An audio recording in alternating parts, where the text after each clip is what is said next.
everybody. How's it going? Everybody everywhere. Let's make this a bit brighter. How are we? Hey, Ali. Hey, Dee Dee. Thank you so much for the raid. On Twitch, baby's here. Alicia, hi. Dee Dee's second account. Hey. How's it going? I can't reach out my glasses. She needs glasses, folks. Now I can see you. Hi. Why? Are we gonna start a war today? You guys want to start a war? You've already murdered several villagers in the town and have the entire town of Thornhaven that you're trying to save coming for your butts. So I don't know. Let's start a riot. Holy shit. Oh my goodness. How's everybody feeling today? How's everybody's day going so far? Welcome on in wherever you're watching from. Hi. So if anybody is lurking or watching that hasn't played one of these chat-decides D&D adventures with us, it is an interactive stream where you play a character called Synn. You are a level 5 wizard/ranger. We have 6 episodes under our belt in season 1 of this interactive D&D Choose Your Own Adventure. All right, quick recap. You are called Synn. You are a tiefling. You have been... you have taken up this quest of your own. You decided to. There was a city called Thornhaven. A number of its residents were going mad, so you went to investigate. Your investigation's shown that there is something in the water of this one particular farm that supplies the village with food, and when people consume the food... Let me know if that's too loud. I think it's all good. And when people consume the food, they have like 3 days before they start to go crazy. What's causing the insanity is that they have these crystal shards that are growing inside of their heads as a result of them consuming this poisoned food. So you went to the farm and you investigated, you found the source of it, you have shut down production at the farm, you have destroyed the well that you realized the toxic water was coming from, and in doing so released a creature from within the well that was like a water zombie version of a woman who used to own the farm who was murdered by her husband. So after vanquishing that creature, you decided, okay, the best way to kind of follow the source of this water was to go to a local cave system. We are consolidating this so much. Here we go. It looks like this. You went to the local cave system and you fell. We had a bad athletics check and we fell down this and hurt ourselves really badly. But a little friend from earlier that we saved from some ogres called Mike, the little rogue halfling. He followed us. He wanted to help. He just wanted to help us with our adventure. And so he has followed us down into the caves.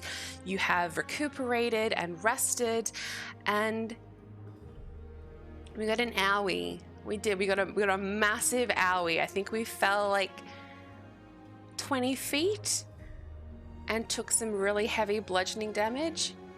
Man Sets Fire's best friend Mike. Best friend Mike. So if you want to see what Synn looks like, exclamation point Synn. I think if you want to see what Mike looks like, exclamation point Mike also works in chat. And that's someone come get their child. And that's kind of where we start today's adventure. Let me just... That was a very, very quick recap, wasn't it? Yes! Mike works! Let me check that for you guys too.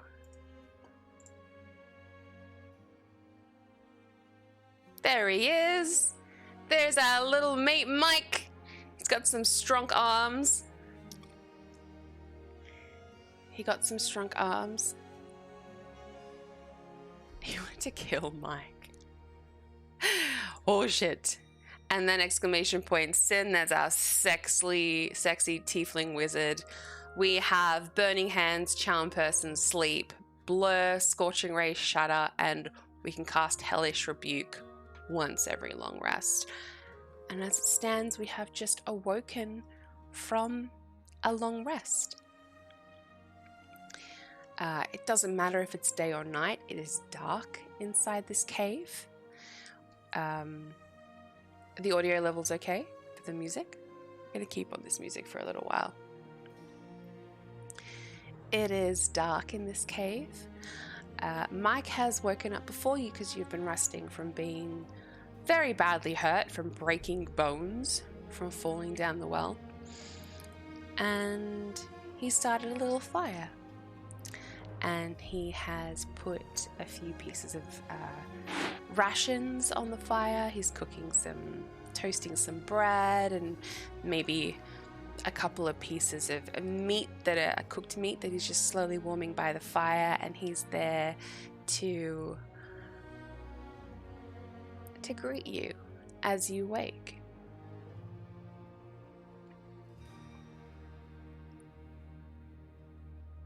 As always, Mike is far too enthusiastic as you regain consciousness. He's like, Hi there, pretty lady. I've made breakfast for both of us, and I am hoping that it helps you feel a lot better because you need to be really, really strong as I join you on this adventure. Whoa, little man. Whoa, just... Thank you. I appreciate it. And you take a mouthful of the food and feel like, what the fuck did I do to get this little guy? Last time, I think we voted whether he would stay or that was that before. It's been so long since we've done an episode of this, right? If anyone remembers anything, please just let me know in chat. But I think we decided he could stay, or I think we were so wounded that we needed him to stay or something like that. Tone it down a notch, Mike. He is joining you for the rest of the quest. So as you sit there in the silence of your mind, because he's just verbal diarying everywhere, you're eating, you're prepping yourself, you're readying your gear, because you're about to descend further into this cave and you don't know what could lurk within it. It's a cave. There could be way more monsters than the one that you seek. It is a dangerous place. Not a good place for an inexperienced halfling. Mike turns to you and goes, I heard some really bad rumors about you in Thornhaven. People are saying some awful things, that you did some awful things. Now, I know that you're a good person and you saved me, and you're doing all of this to save the people. Is it true? It can't be true, but I need to hear it from you. Is it true that you killed some people in Thornhaven?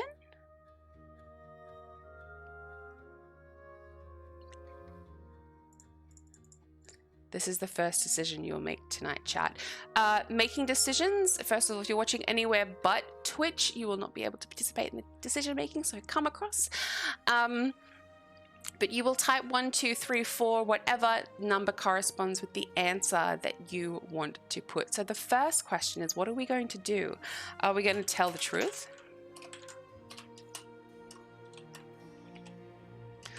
Are we going to lie? Or are we going to deflect as he asks this question? The answer to this question will impact, obviously, our relationship with Mike and how he sees us. Type 1 if you want to tell the truth and try to explain what happened. Type 2 if you want to lie and completely deny that anything bad went down in Thornhaven at all. Type 3 if you want to try to not answer the question at all and you want to deflect. 1 for truth, 2 for lie, 3 for deflect. Ooh, spicy.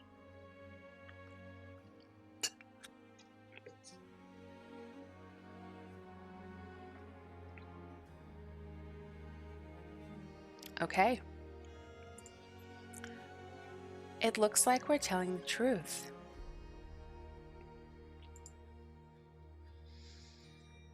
You're outvoted. I'm sorry. Oh, awesome. You can see that in TikTok too. Nice. Okay. We're going to tell the truth. Winnie, how are we going to tell the truth? Do we tell him frankly? Or do we take the time to embellish and explain and, you know, exhibit some feeling and emotion as we do? Seeing as though you were the first person to vote to tell the truth, in what way should we be telling the truth?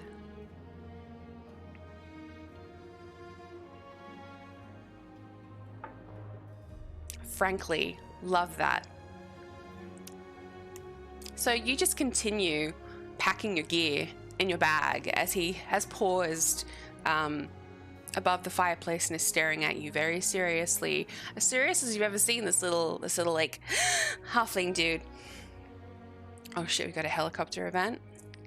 Glad I'm not there.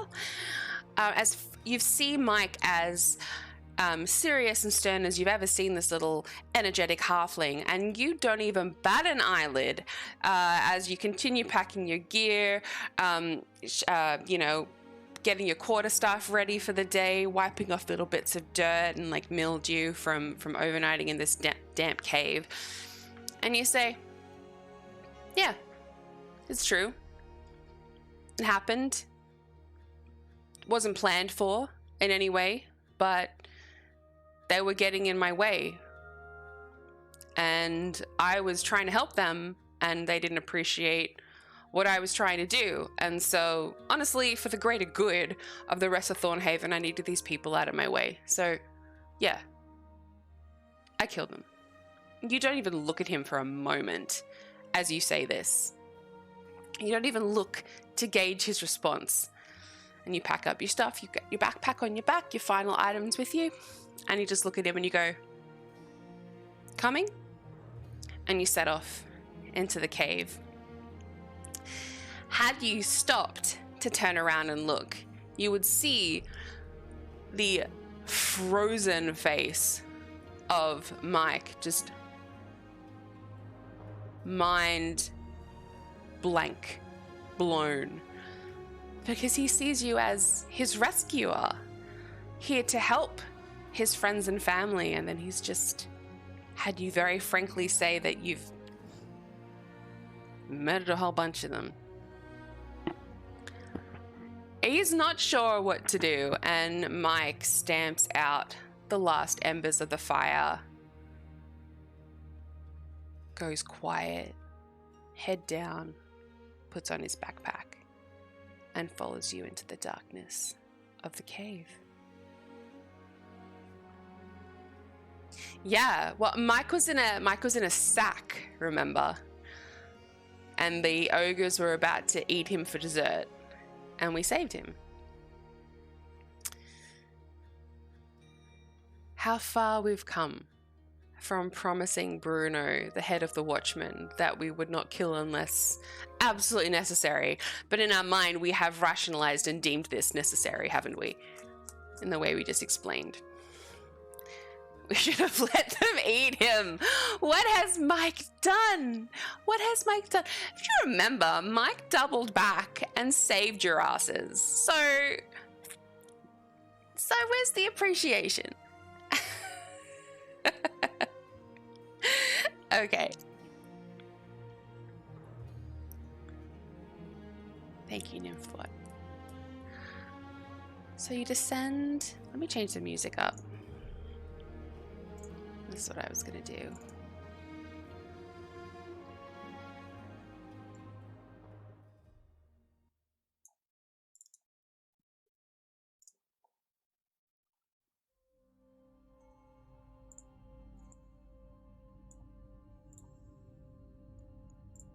All right. How's that level? Is that level okay?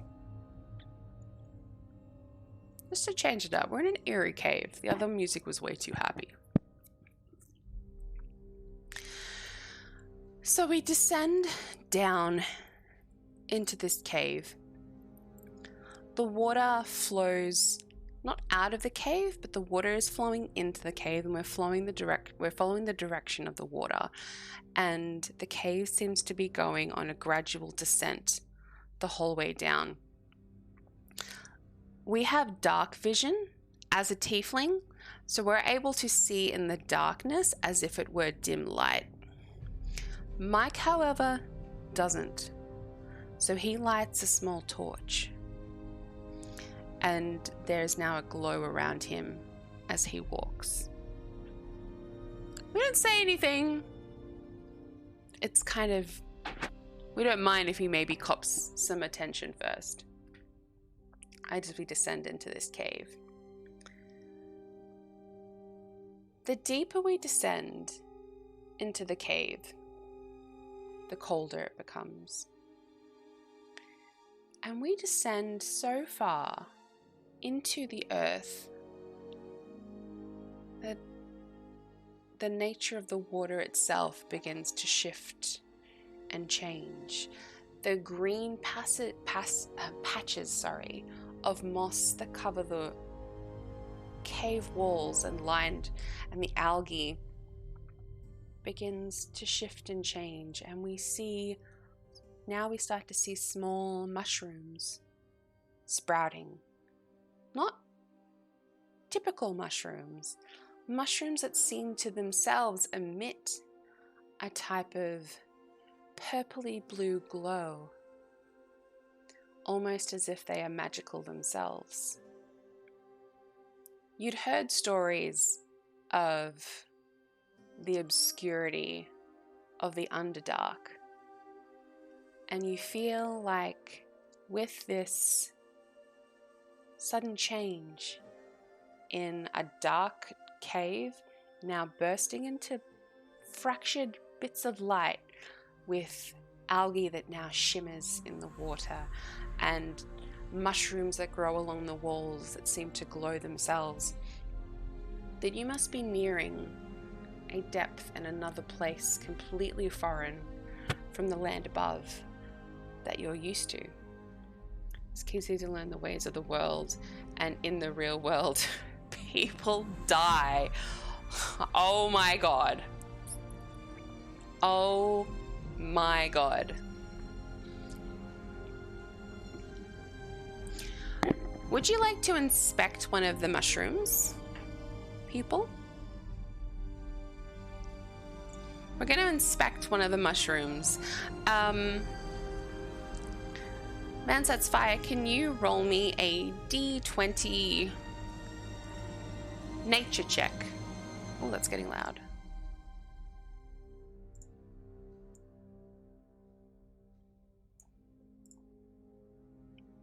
Yes. Yes, we will inspect the mushrooms. With a D20 nature check, please.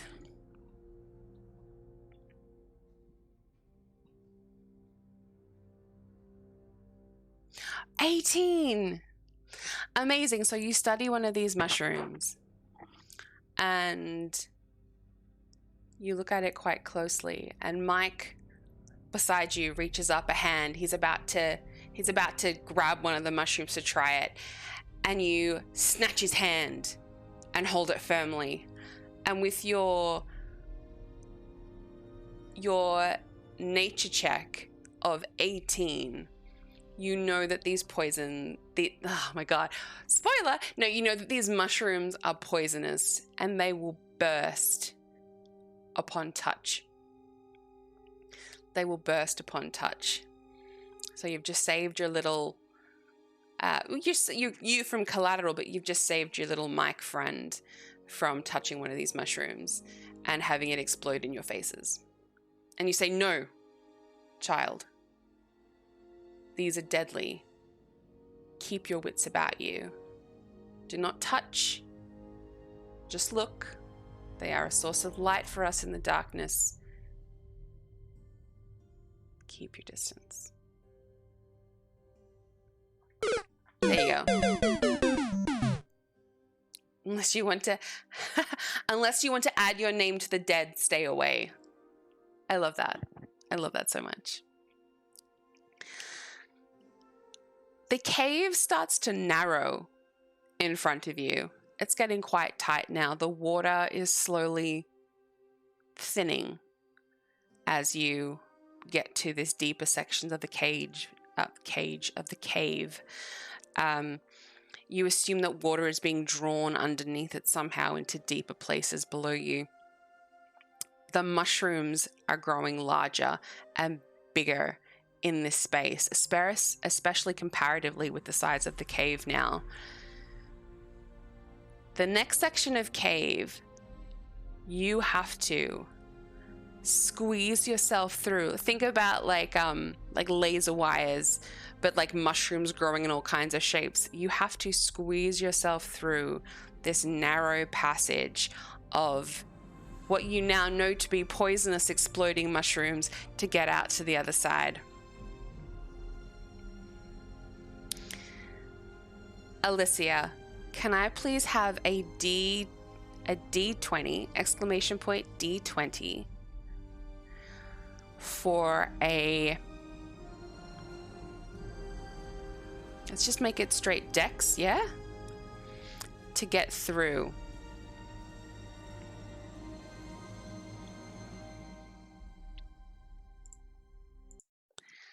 As you make your way through, hey Dinka, how's it going? How do I get dramatic all of a sudden? I don't know. I don't have anything. Yeah. Maybe. Oh no! Oh no! As you try to squeeze your way, let me roll for Mike as well. Actually, I'll do it in chat. Let's just do it all in chat. What does Mike roll? Mike rolls a 7 with a 6 and a 7. You both try to squeeze through these mushrooms, but it is wet and slippery, and your foot catches on a mossy patch of rock, and you slip, and you stretch a hand out to save yourself from falling ass over tit. It's a technical term. And collapse into one of the mushrooms, and it explodes. It sends all of the mushrooms in the area exploding, and noxious poisonous fumes fill the air. I need a Constitution saving throw to see how quickly we react. Would it be a dexterity? Give me a saving throw so that we can see how quickly we react to it. Allie's not here. Winnie, are you still here?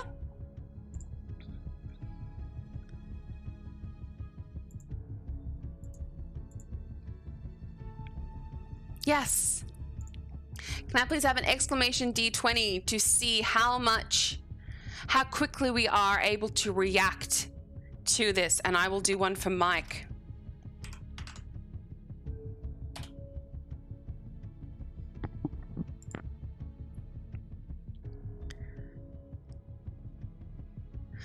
A 17.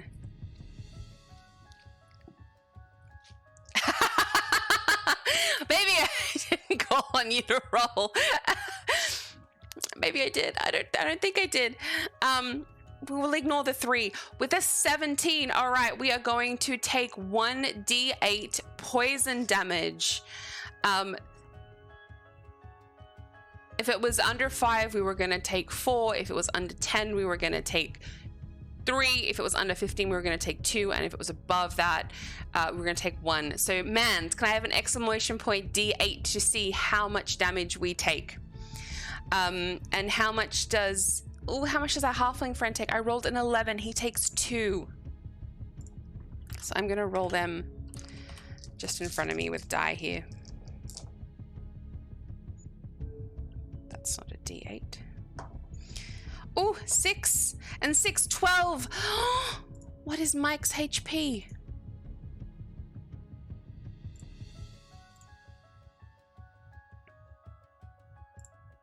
It's not looking good, people. Rolled a 1! Oh, that is so good. Okay. All right, you guys will see our HP. We have only taken, somehow, despite setting off this noxious field of mushrooms, we have only taken 1 point of poison damage. That is crazy. Mike, though, being much smaller, and despite being a rogue, maybe just in this case less nimble, he is going to take 12 points of poison damage. Let's see how many he has in total.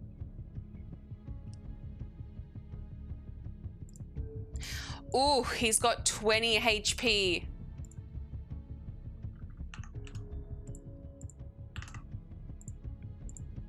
Our friend Mike is down to 8 hit points. He is beside you, coughing and spluttering, and you've covered your mouth quick enough and reacted quickly enough, and you grab him by the arm and you pull him through this section of mushroom field that has just exploded and sent all of these fumes into the air, and you pull him through the other side. But whilst doing so, he continues to inhale and he takes these 12 points of poison damage. 62 hours till death. Well, we got ready for the day and we've descended into the cave. I'm gonna say we're at least 2 hours down. We are 60 hours from death. So what happens is we're poisoned. I should have mentioned that as well. We are poisoned with the same stuff that is poisoning the people of the town. After the first 24 hours, we will start showing signs. After the first 48 hours, we will be descending into madness. At the end of the 72, we die.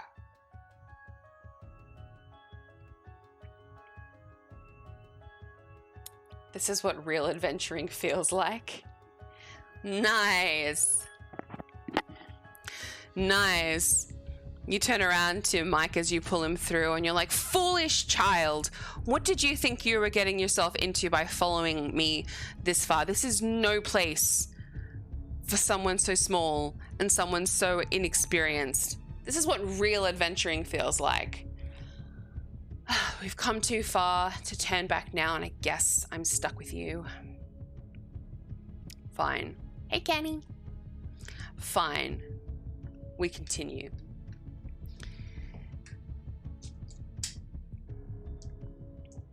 You descend deeper still into the cave.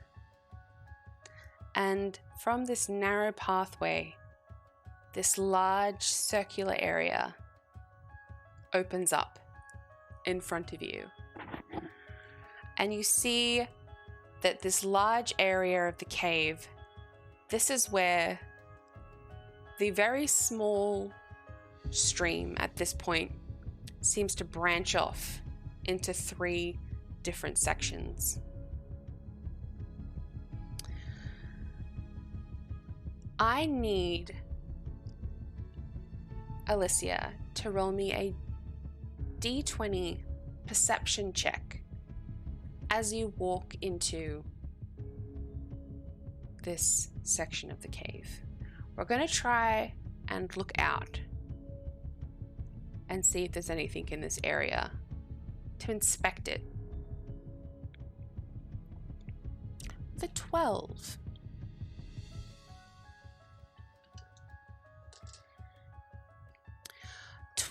Is very average.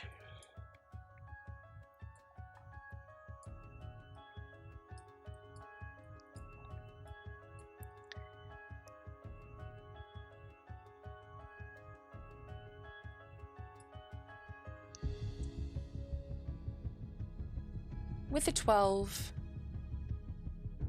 you don't notice anything peculiar in this section of the cave. You look around, you can see rock formations, You can see stalactites coming from the ceiling. Each of the 3 caves that the stream siphons off into all look somewhat similar to you.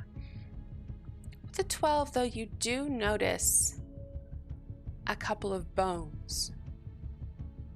Fish bones, kind of scattered around, maybe some small animal bones. As you kind of walk through this section and go to inspect each of the 3 different streams. That does tell you that something living must have been in here once, but with a 12 on your perception check, you don't see anything.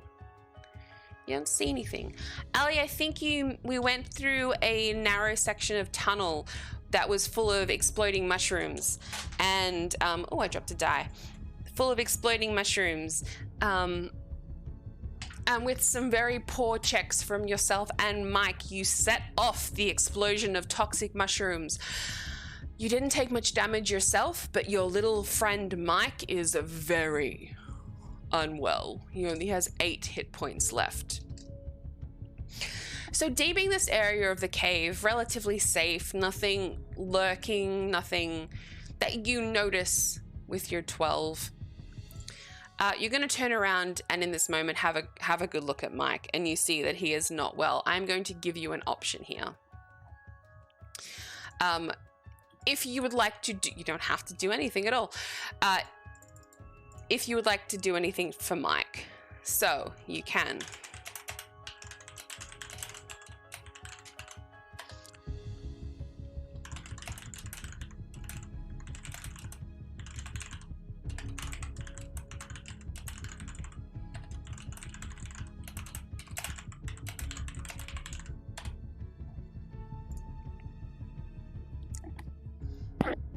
Mike's gone quiet.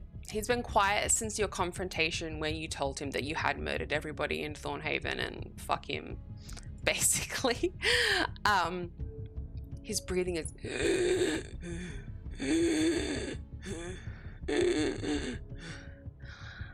We have a moment now that you've surveyed that there's no threat in this area, to take a short rest. Type 1. It's only for his benefit, though. We will waste an hour and we've got 60 hours left on the clock. 2, you can give him our potion of healing. 3, you can cast Cure Wounds on him. 4, you can do nothing. Bad luck, mate. You shouldn't be here. 1, to take a rest. 2, to give him a healing potion. 3, to cast a spell. 4, to do nothing at all.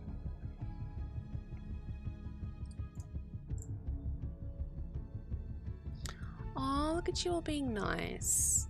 We've been such an ass to Mike, but you know, it's the way it is.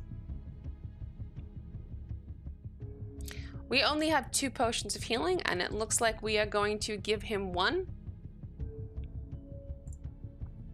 All right. We're going to give him a potion of healing.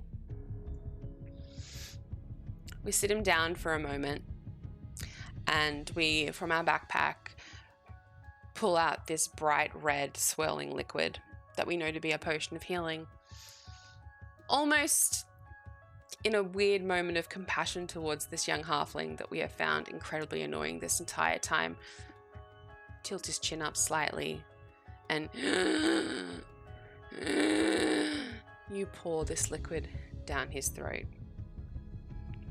Potions of healing are insane in D&D. Almost within a couple of seconds,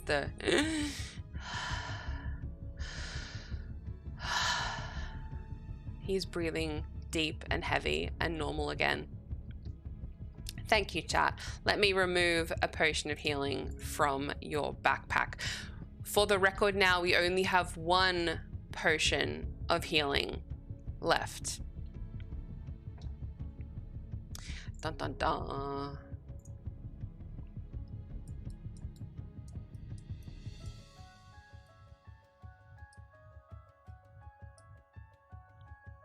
You're kind of sitting up against the edge, like, you know, the edge section of one of these caves, administering this potion. Mike looks up at you and goes, "Thank you so much. I I don't know why you did the things that they say you did in Thornhaven, but you have done nothing but help me. Why?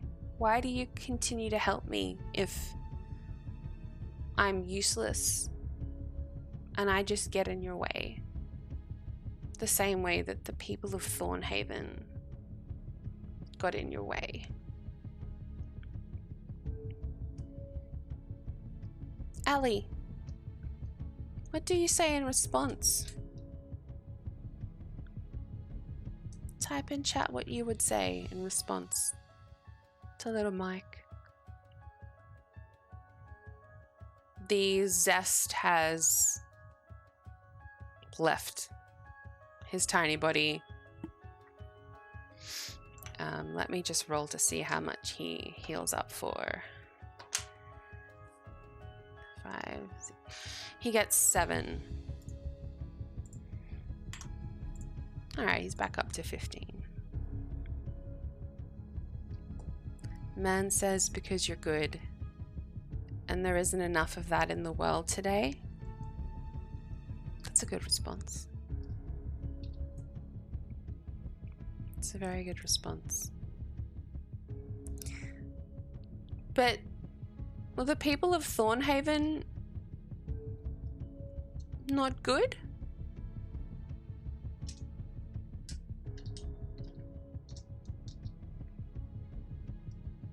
We murdered a dozen of them. Do we think that helping Mike will balance out our crimes? We're helping him because he's good?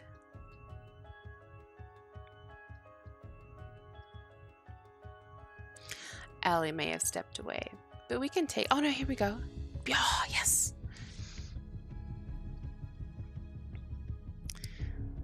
Alright, this is what we explained. We did try to reason and talk, but they didn't want to listen. And they saw me as a threat. I tried to protect them from a curse. And in the moment, I didn't realize... Oh, this is so good, Ali! You should play D&D with us. I didn't realize how powerful I am. You're good. You're worth saving. I'm not going to lie and tell you that I didn't kill those people, but it wasn't intentional. All I want to do is protect. All I want to do is save the people of Thornhaven. It's so good, Ali. It's so good. Thank you. Mike's still feeling quite serious, and he kind of... Want a break from the ads? Oh, shit, ads. Bugger. Ads are going to start in about a minute, everybody. I'm sorry. I think everybody here at the moment is a subscriber, and if you're a beautiful lurker, we'll be back in 2 minutes. Promise. In a minute. Okay. So we descend. Oh, no more descending. We're having this conversation with Mike. And as he looks at you with the 17.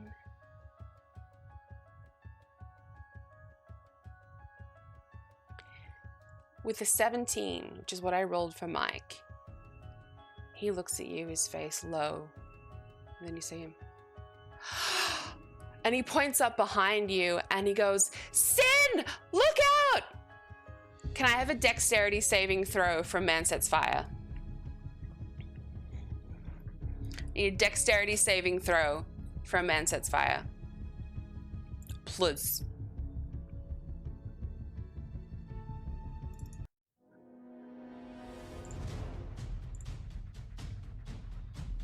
Dexterity saving throw time. Bum, bum, bum, bum, bum, bum. With the 2, it doesn't work. Do.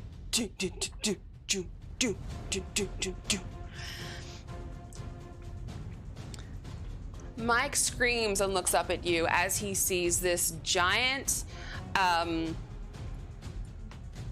spiked claw. It's like a tentacle come out from this creature that has been silently and stealthily during this whole process. Is that too loud? That should be fine. Has been crawling its way along the roof of the cave while you were distracted and having this interaction, and he has crept up behind you stealthily. But Mike has seen him at the last minute and screamed as this giant tentacled, but like a tentacle with like a hand at the end with like clawed spikes coming out of it, comes down to wallop you across the side of the head. And in that moment, because you're caught off guard by the seriousness of this conversation that you're just having, you don't duck, you turn into it just in time to see this claw wallop you across the side of the face. And I need you guys to I roll damage. Okay, this tentacle is gonna come at you to do this number plus 3's worth of damage. 5 points of piercing damage as the little spikes in this claw come and wallop you across the side of the face. I said 5, right? We are at 30 hit points. All right, initiative order is now going to go, well, we've just been walloped. So Mike, us, and then the creature. Yeah? We are officially in initiative, in battle with this creature. This creature is, if you want to look up what it looks like, it is called a choker, right? It is an aberration. It is this green creature with like long tentacled arms that span 10 feet long, and they have this green kind of frog-like skin with brown vein through it, and then these massive like tentacled hands that they use to just whip as it hits and then wrap around us and grapple you. Those are its main moves. It also has no bones at all. Like, it's completely squishy, and it crawls. It can climb things. It has a spider climb, so it can crawl along walls. It can get inside of tight corners. It is very quick and slippery. Called a choker if anybody wants to Google what we are fighting. Okay, Mike's turn off the bat. Mike is going to back up. He's going to see, as this happened, he kind of already started to take a few steps back, and he pulls out, and as he does, he pulls out his bow and he goes to aim at it, and he is going to try and release and take a shot at this choker.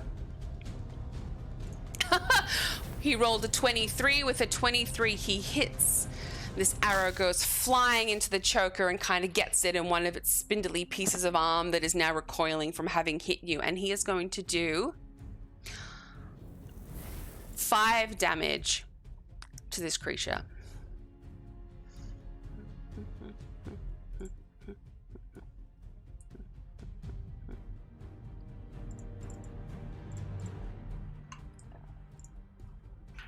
It is our turn. What would we like to do next? So this creature is, if it just lashed out at us, it's about 10 feet away from us. So what would we like to do as our first attack move, having been walloped in the face by this creature? We've got 10 feet, so we can cast a firebolt at it. We can cast a ray of frost, which is like, think of like a firebolt, but like cold energy. We can cast scorching ray, which are three like veins of fire that will hit it like pew, pew, pew. We can cast shatter. We know how strong that spell is, but we are in a cave. We can cast shatter at the ground. try to rock it. We could just simply try to send it to sleep. No worries, Alicia, bye. Or we could take a defensive action upon ourselves and we could cast Blur, which gives any opponent trying to attack us disadvantage on their attacks to us. 2 for fire, 1 for cold.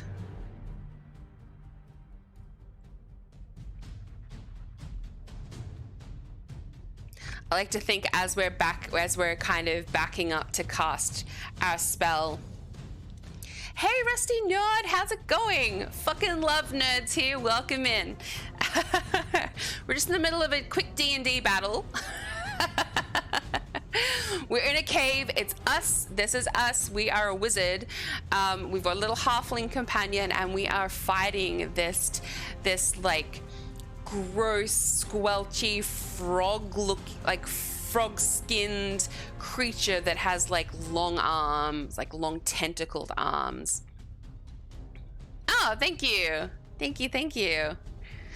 Oh, well, welcome on in. Amazing storytelling. Oh, I really appreciate that. Thank you. Honestly, if you think this is all improv off the top of my head with no prep, so I'm like a bit about it. Confidence dips and wanes, but we'll get better at it. This is just the first story we've ever told, so we're seeing how it goes. The real action is on Discord, my friend, in a proper one-shot or campaign. Everyone's welcome. Anyways, stop it, Ali, stop it. Oh my god. Anywho, I love you guys.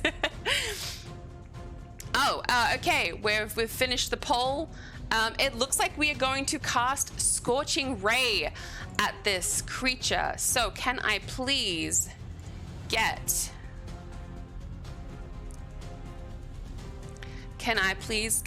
a roll to hit?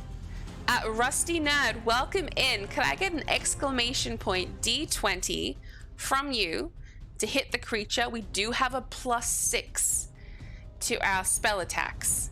So whatever you roll, we're going to +6 and see if it hits the creature. And 11 + 6 is 17. Just beats it. So we hit for the creature. Now let's roll for damage. Can I get, oh, sorry. It's only 2 rays. I thought it was 3. That's at 3rd level. Okay, at 2nd level, it's 2 rays. So can I please get an exclamation point D6 from Ali and an exclamation point D6 from Winnie? And let's see how much damage you do to this squelchy creature. A 5? Let's go.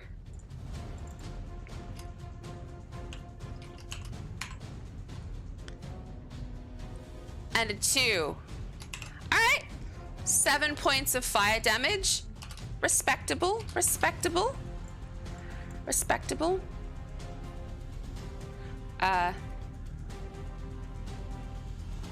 Okay. Brilliant. That is our turn. We have movement as well, so we can move further away. Would you like to back up 30 feet? We will not be taking an attack of opportunity. A quick yes or no question. Chat, would you like now to take the opportunity to back up 30 feet, or are we going to stand our ground where we are? Yes. I didn't know. That's cool, you guys. I thought you had to type 1 to get yes. If you also type the exact word, it counts it as a vote. So yeses work. All right, everyone wants to back up 30 feet. All right, we're going to back up 30 feet. We are now 40 feet from this creature. All right, we're backing up. All right, so we make our way around the circumference of the cave, following the wall about 30 feet. Yeah, from this creature. So as it's reeling from the... I gotta get better at my monster noises. Because that made me cough.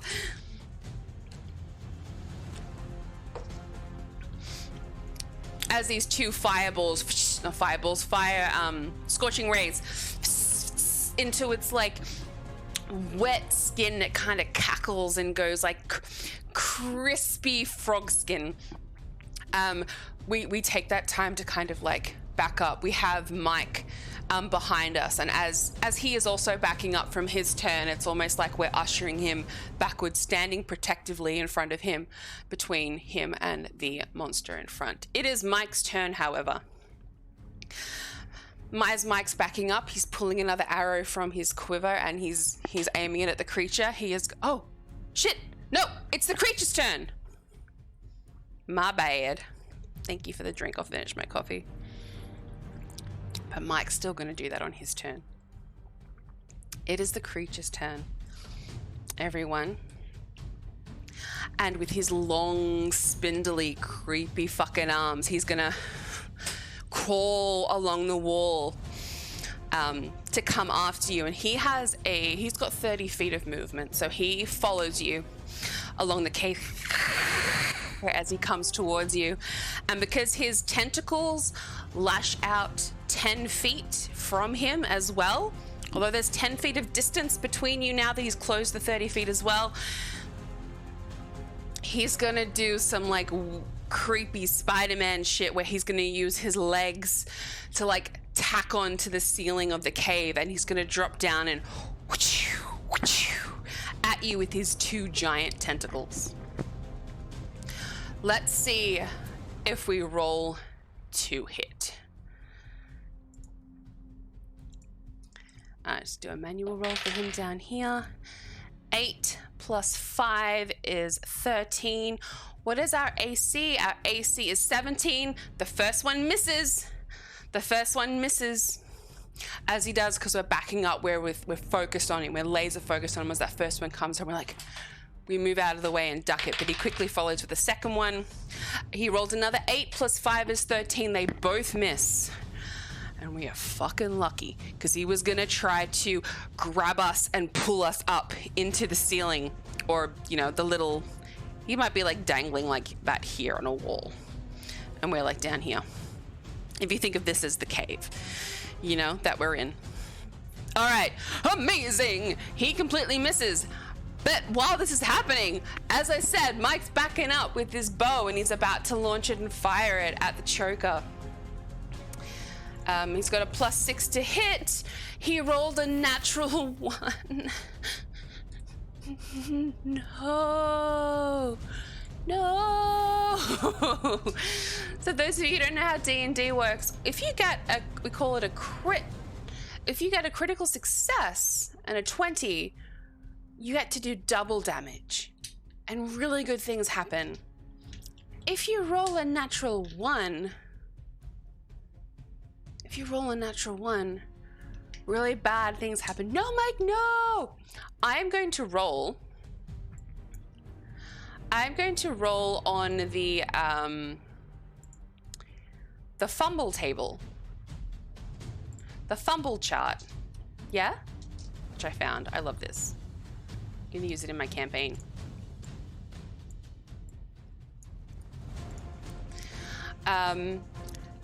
Man sets fire. It's up to you, baby. Can you just roll me a straight D20?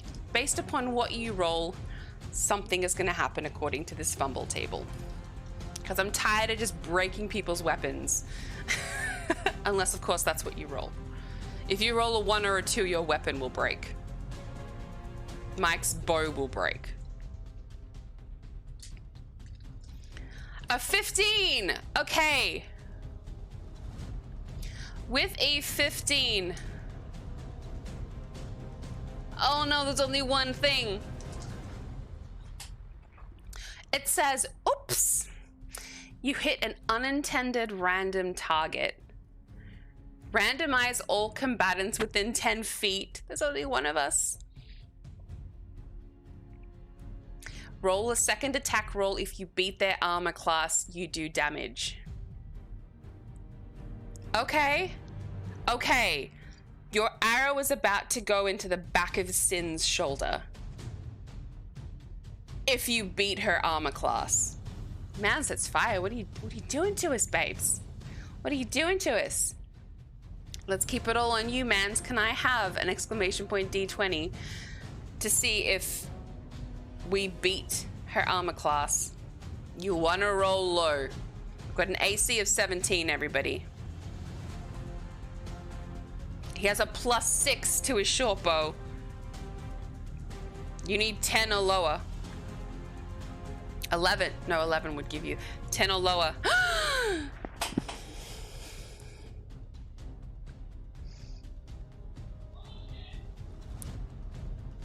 I love this fumble table. It makes nat ones much more interesting than just like, oh, your weapon breaks, or oh, you stub your toe and take a point of damage.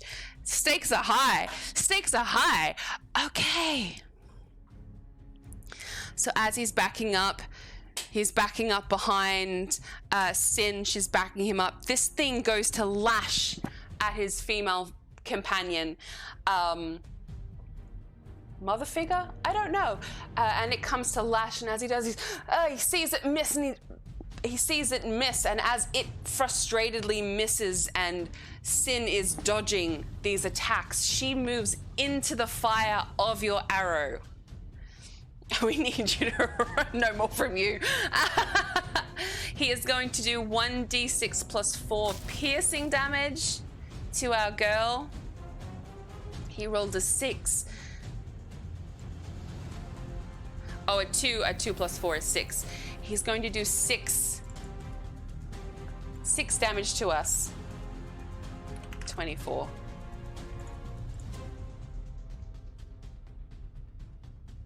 It's so good having this here, right, guys? You can see.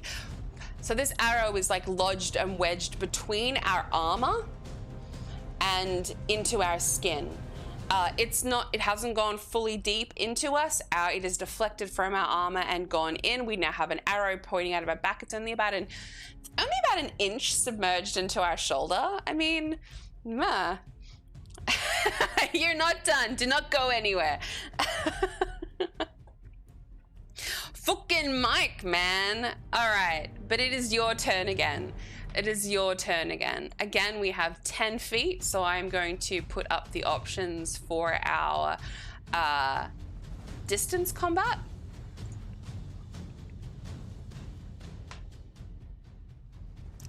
Again, this creature is 10 feet from us because we both moved 30 feet together. Mike's about 10 feet behind us too. Arrow in the shoulder. Ow. What do you guys want to do? 1, firebolt. 2, a ray of frost. 3, you want a scorching ray again. 4, cast shatter. 5, sleep. 6, take a defensive action and cast blur, which gives our opponent disadvantage. You guys are going for the scorching rays again? Okay.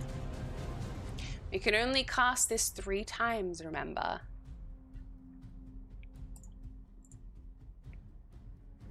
Man, you're allowed to vote, babes. Rusty Ned, thank you so much for joining the crew. Okay, chat has spoken. You guys want to do a scorching ray again? Amazing. Ali, can I have a exclamation point D20 to hit?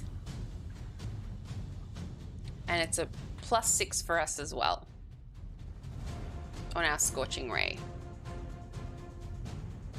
We've got a range of 120 feet on scorching ray.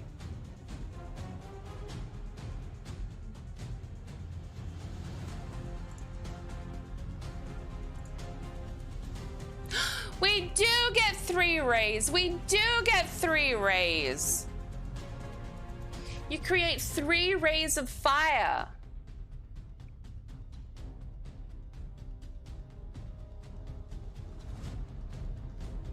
I thought it was 3 rays. I was like, oh, it's 2 at 2nd level. That's weird. Has rolled an 18. It hits, baby. Let's do the damage for the first one. Can I get an exclamation point D6 from Winnie and an exclamation D6 from, from Rusty. for the first ray, please.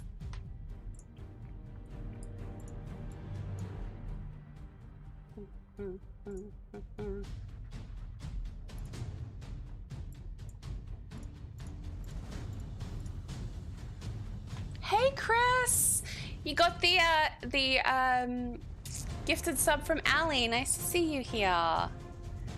3 from Rusty Nod.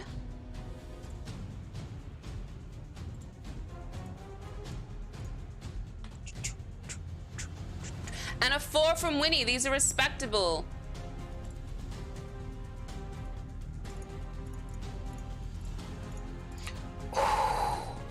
Ooh, okay. You cast, that's just the first one. You cast the, I think I got it wrong last time. Sorry, chat.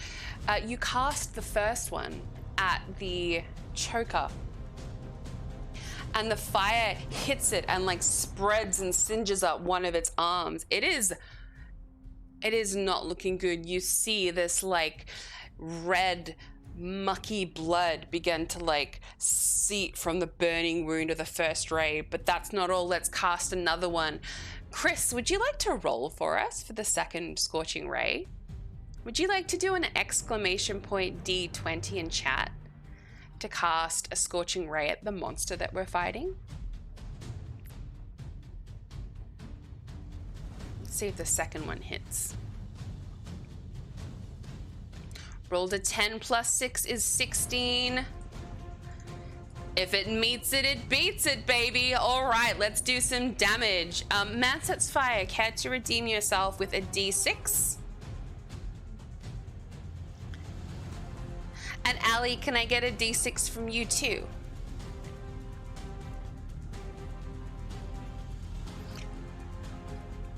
So we've hit it with the first scorching ray. It's kind of like penetrated into its flesh and like kind of burnt up its arm a little bit. It's gone crispy and it's bleeding and crackling.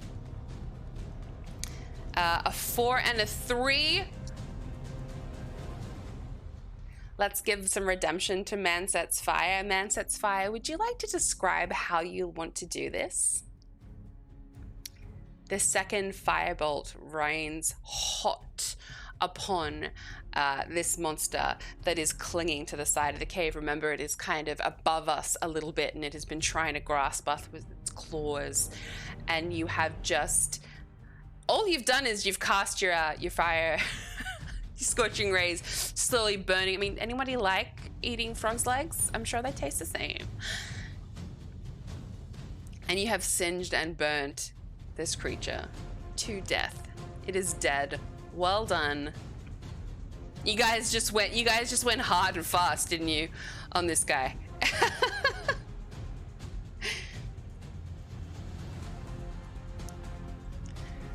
Bum bum bum bum bum bum bum bum bum bum bum bum. Well done.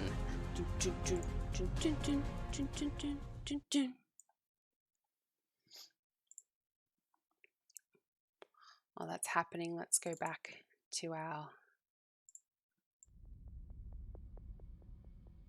normal music now that we are back out of combat.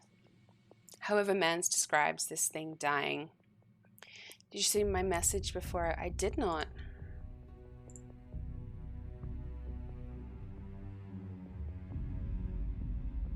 Making coin is always a good motivation. It's always a good motivation. You will inadvertently make what? Oh, I thought I disabled trigger fire.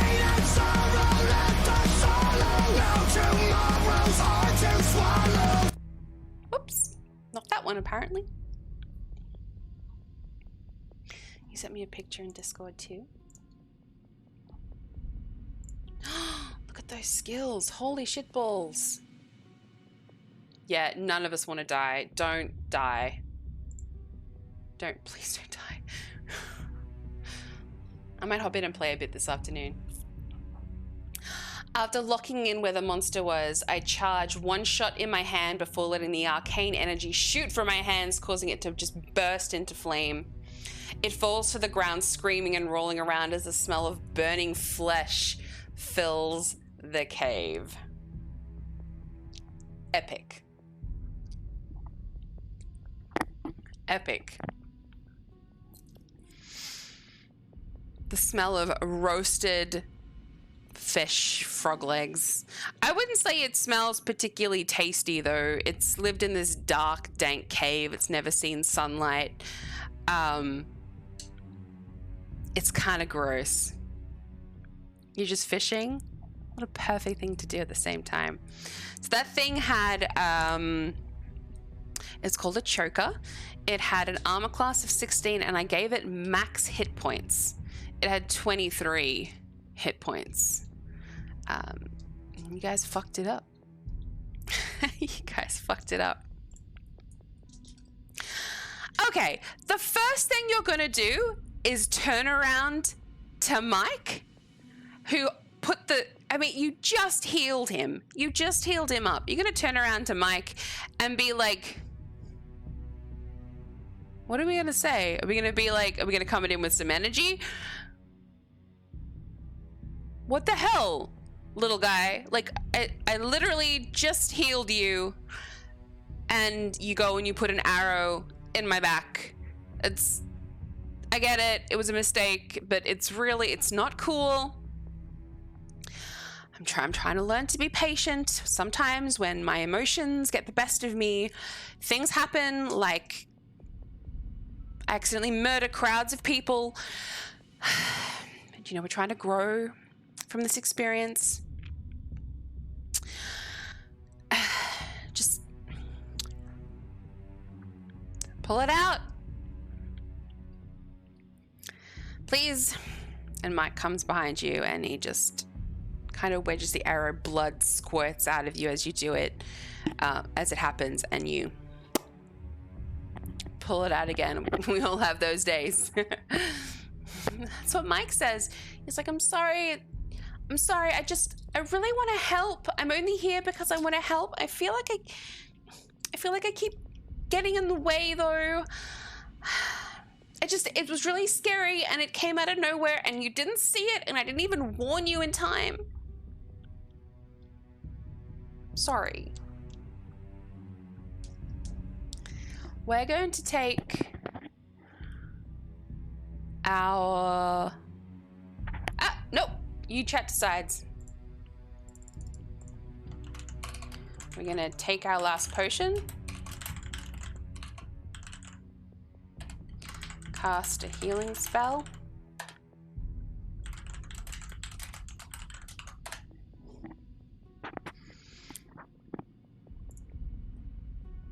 You choose how you want to use our resources. All right? We have one last healing potion. We can take it now.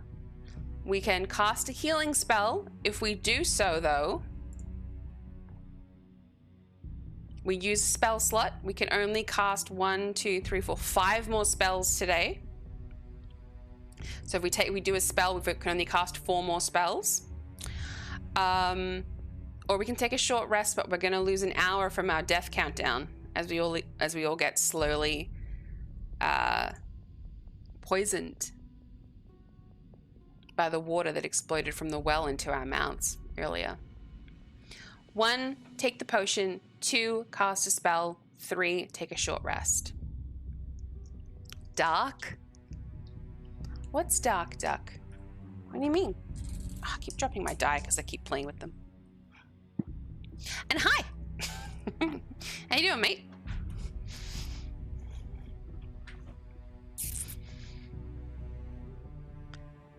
Slowly dying of poison. Well, it's not my fault. Chat decides, and chat decided to explode a well of poison water. The water flew up into the air, and we rolled a saving throw and failed. And so the poison water got in our mouths, and we now have 60 hours left until we die. Tough choice.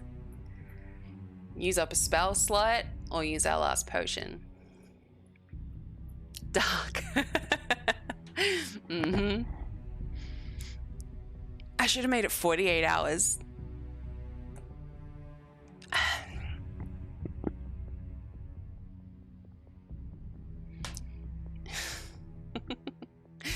All right. Wow. Okay. Overwhelmingly casting a healing spell. So when he pulls the arrow out of our back, we place our own hand over our shoulder, and this beautiful white, healing, radiant glow erupts from our hand, and our wounds clear up, and we heal ourselves. We heal ourselves for... Let me do a roll for us. So 2 plus 3, 5 plus 2, 6, 7. It's +2 or is it +4? It's either 7 or 9. No, it's +2. So we're going to heal ourselves for... Oh, wait. Why did I roll on that? Why did I roll on that? Sorry. Wait, we're casting a spell. Cure wounds is... Oh, okay, great. Duck, would you like to roll for us? Exclamation point D8. It is a D8 plus 1 to cure wounds.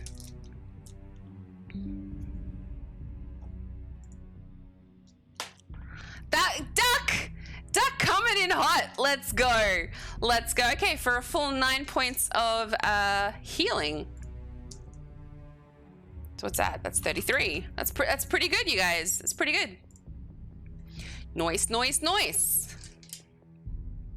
9 healing, 9 fish in the freezer. Amazing.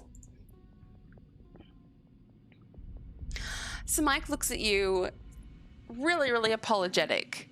And he is going to ask you, killed it, nicely done. I'm going to give you a choice, chat.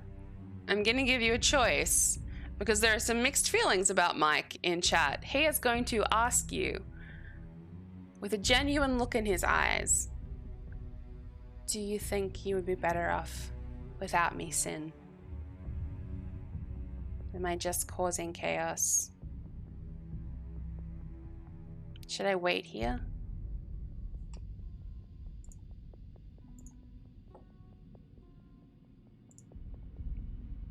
It's up to you, chat. 1 for yeah, buddy. Time's up. Stay here. 2 for no, there's use to you. Come along. Winnie, I knew Winnie. Winnie be like, get in the fuck out of here. Man. Shit. Rusty wants to keep the companion. Rusty wants to keep him. Hey, look, at least he might draw some fire, but okay. This is dark as fuck. I need to join one of your campaigns. Oh, Duck. You need to. You need to. Yeah. I did a frilly one for Ems her first time. That's the only time. I love DMing. This is what I feel like these live D&D sessions where I just make shit up on the spot. These are my most insecure moments as a DM when I have time to plan and structure. Fucking love it. Love it, love it, love it. I'm kicking off a campaign in February that'll take minimum 3 months, right? And we're going to do it every week. And the amount of planning and prep that I have put in for it already, I think I've got at least the first 6 weeks of the campaign sorted. I'm so fucking excited. I haven't done a campaign in forever. Just do one-shots. We do monthly one-shots, so if anybody wants to play with this, exclamation point Discord for the link, and then we also have host DMs now. We have other people that run DMs. Mansets Fire ran one last year. We've also had the beautiful Jen run a couple. It's safer for him to stay here. Nose, come back. Nose, come back. How did that happen? All right, I think the poll's done. You would love to? New players are always welcome. It's literally I post and first in, first served. I'm so sunburnt, you guys. Oh, it's hot. Went to the beach yesterday. I got burnt.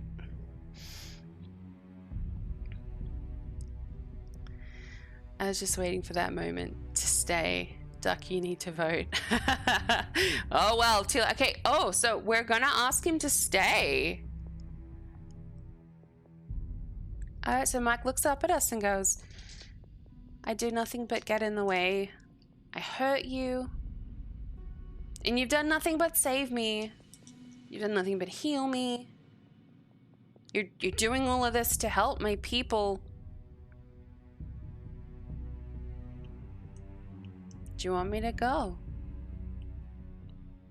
Should I wait here? And in a crazy turn of events, Chad has decided. You look down and you say, you get down on one knee, down next to him. Your armor, bloodied from where the axe was the thing was kind of pulled at the back there. But you're healed up, you're okay. And you say, something big is coming. I can feel it. And I need all the help that I can get. And you are useful. You are strong and you are brave. You are Mike the Mighty. I need you by my side, little guy. Let's keep going. So, whether you meant that as great, he can be some cannon fodder, or whether you meant that as in you genuinely feel like he's a useful companion to have along the way, Mike is going to stay with us. Mike is going to stay with us through the rest of this journey.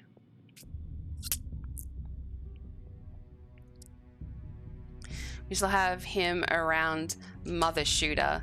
This was our chance to get rid of him out of our lives, and you guys said no, let him stay. After all, you guys like, fuck Mike. If Sean was here, Winnie, if Sean was here, he would have been like, fuck that guy. Okay, now we have 3 tunnels in front of us. Remember, at the end of this big cave, there were 3 tunnels in front of us. I'm gonna tell you straight, they're all gonna ultimately lead to the same place. But it's gonna take us different lengths of time because we are now descending into the Underdark. The Underdark is like a world beneath the world, for those of you who don't know. So there is the surface level world, which we're operating in. Let's say this is taking place somewhere in Faerun, perhaps. And the Underdark is an entire world below the surface. It has its own races, its own species of monsters, very separate to everything that goes on above. And we're going to descend down there now. Depending on which path you choose, it's going to eliminate a bunch of hours from our death countdown. But it is a descent into the Underdark, so it's going to take some time. If you choose the best option of one of 3, and I'm going to write these down for myself, because I'm going to put someone in the hot seat, and it'll be you. So one cave will take us 4 hours to get down. The second cave is going to take us 8 hours to get down.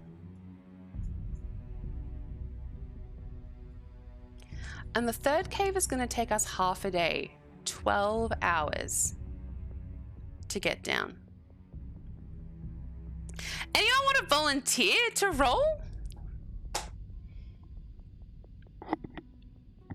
Actually, no, fuck that. Let's make it a, okay. No, chat, it'll be a joint decision. So we can point to multiple people.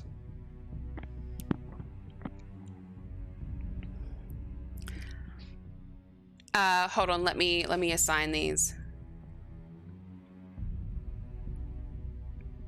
All right, they're locked in. They're on a piece of paper here. All right, you guys gonna go down cave 1, cave 2, or cave 3. The outcome is gonna be the elimination of a bunch of hours until we die. The max of which can be 12.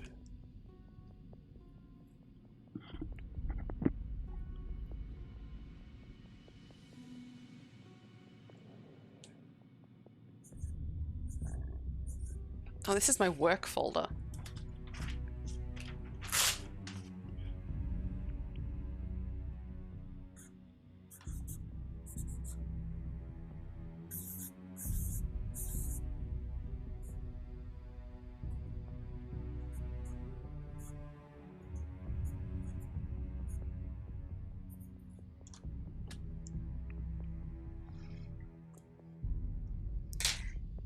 Allie wants to go down cave 2. Rusty and Winnie want to go down cave 1. Anyone else care to vote? Mans, that's fire. You feeling? Looks like it's going to be cave 1.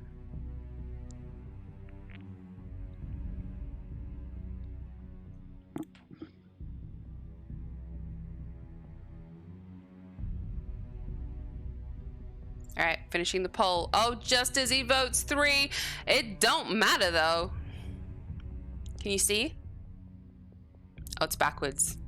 Cave 1, 8 hours. Cave 2, 12 hours. Cave 3, 4 hours.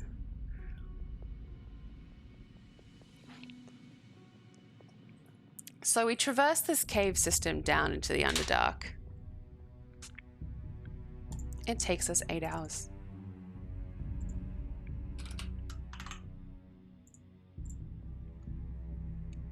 It takes us 8 hours navigating carefully through this very steep, treacherous cavern of caves that takes us down. And when we get down to the bottom of the cave, it is a nice round opening.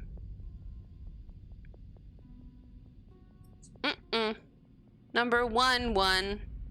Number 1 is 8 hours. Number 3 would have been 4 hours. This is I don't know how to flip it. Allie, you chose 2, which would have been the 12. I was like, oh, 12 hours, let's go. And you come to the edge of an opening, and it all of a sudden looks like a sprawling field in front of you. But the grass is if you could call it grass, is like a dark, sickly brown. And it's long. It's about a foot long. More like wheat or reeds that comes up to, halfway up our leg. If we're really short. Mike, it comes up to like his hips. This long, tall grass. And you've descended down so deep that when you look up, you actually don't see a ceiling. There must be because you're underground, but it almost looks like a sky. And you have this plain in front of you. We are following a river, and as we follow the water that we have followed down this part of the cave, it now stretches out into these 3 channels of water, and all the water that has fallen below us in unforeseen waterfalls underneath us all coalesce in front of us, and our little stream joins this massive churning river that seems to cut its way through these fields. Logic would follow that we would follow the course of the river. And Mike looks up with wonder and he goes, "What is this place? Where are we? We're not in canvas anymore." And you go, "This is the Underdark, my friend. It is not a safe place to be. The elves are different here. The dwarves are different here. Even as a tiefling, I don't feel safe in this kind of darkness. But let's press forward." You follow the river until you get to a house. Almost been going for 2 hours. I might need a quick break, you guys. And it looks like a normal house that you would find at the top. Nice little wooden house. Looks like they have a little garden. If it's growing vegetables, they're no vegetables like you've ever seen before. There's a chimney, there's smoke coming out of the chimney. It looks pretty cute if it wasn't in this like dark, dank, everything kind of devoid of color except for those like luminescent mushrooms that kind of pop up everywhere, almost like they're the trees. Hey Meerkat, how's it going? That almost pop up out of nowhere as if they're, you know, the equivalent of trees in this place. And you approach this house. What do you do? How do you approach this house, everybody?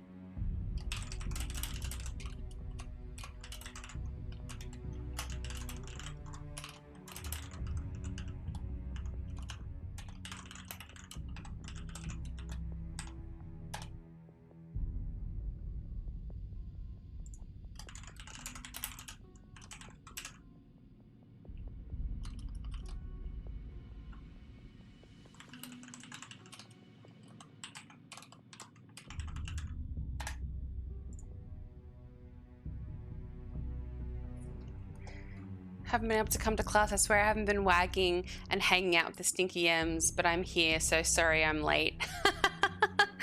That's okay. Look, I know M's is your favorite. That is totally fine, but thank you for being here now. All right, what do you want to do now that you've approached this rather cute looking house? You want to knock on the door? You want to peer through the window? Press 2. You want to shout out to see if someone's around? Press 3. You want to inspect the garden at the front with these weird vegetables and stuff. Press 4.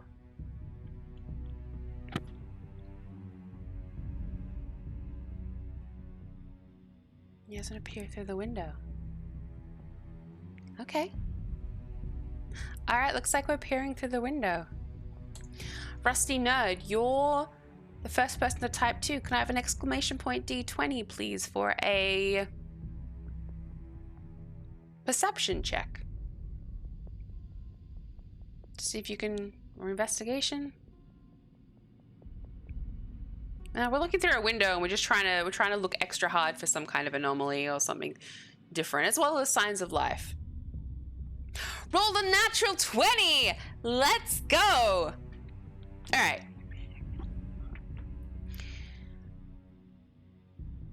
I'm gonna say that was perception, and I'm gonna give you something extra. So you look through the window, right? One of the curtains is kind of pulled back on one of the windows. You look inside, and it's strange because it looks so normal, right? You don't know what you expected, but you're in the Underdark, and you thought it feels so different that it's unsettling to see such a normal looking house here. And you look inside, and you see a front kitchen. There are 2 plates sitting at the table, emptied. You see what looks to be like a cabinet that has like grain stored and bottles and that kind of thing. You see a kind of makeshift barrel that's been carved out into like a bit of a sink fixture. It all looks quite normal, but with a D20 on perception, because we are a wizard, we're gonna perceive something arcane and unnatural in amongst all of this mundane normality as we peer inside. You're looking around and you feel a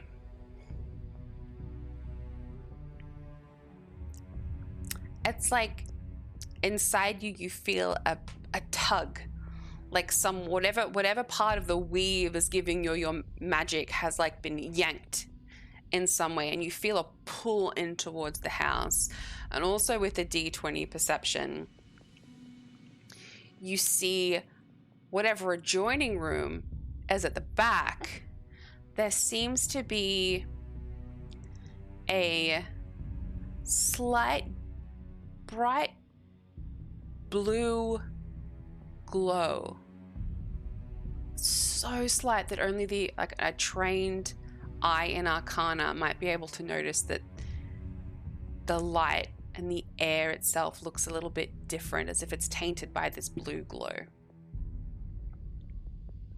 Good job. So now we've peered through the window. We sense there's something in the house. We don't see any people. What do you guys want to do? You want to try the door? You want to shout? What else could you do?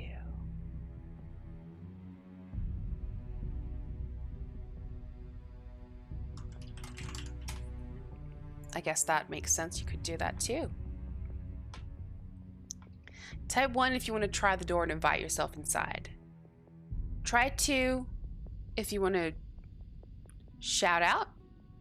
See if you can see if there's some kind of motion inside of the house. Type 3 if you're like, that felt dodgy, I'm gonna leave. Winnie.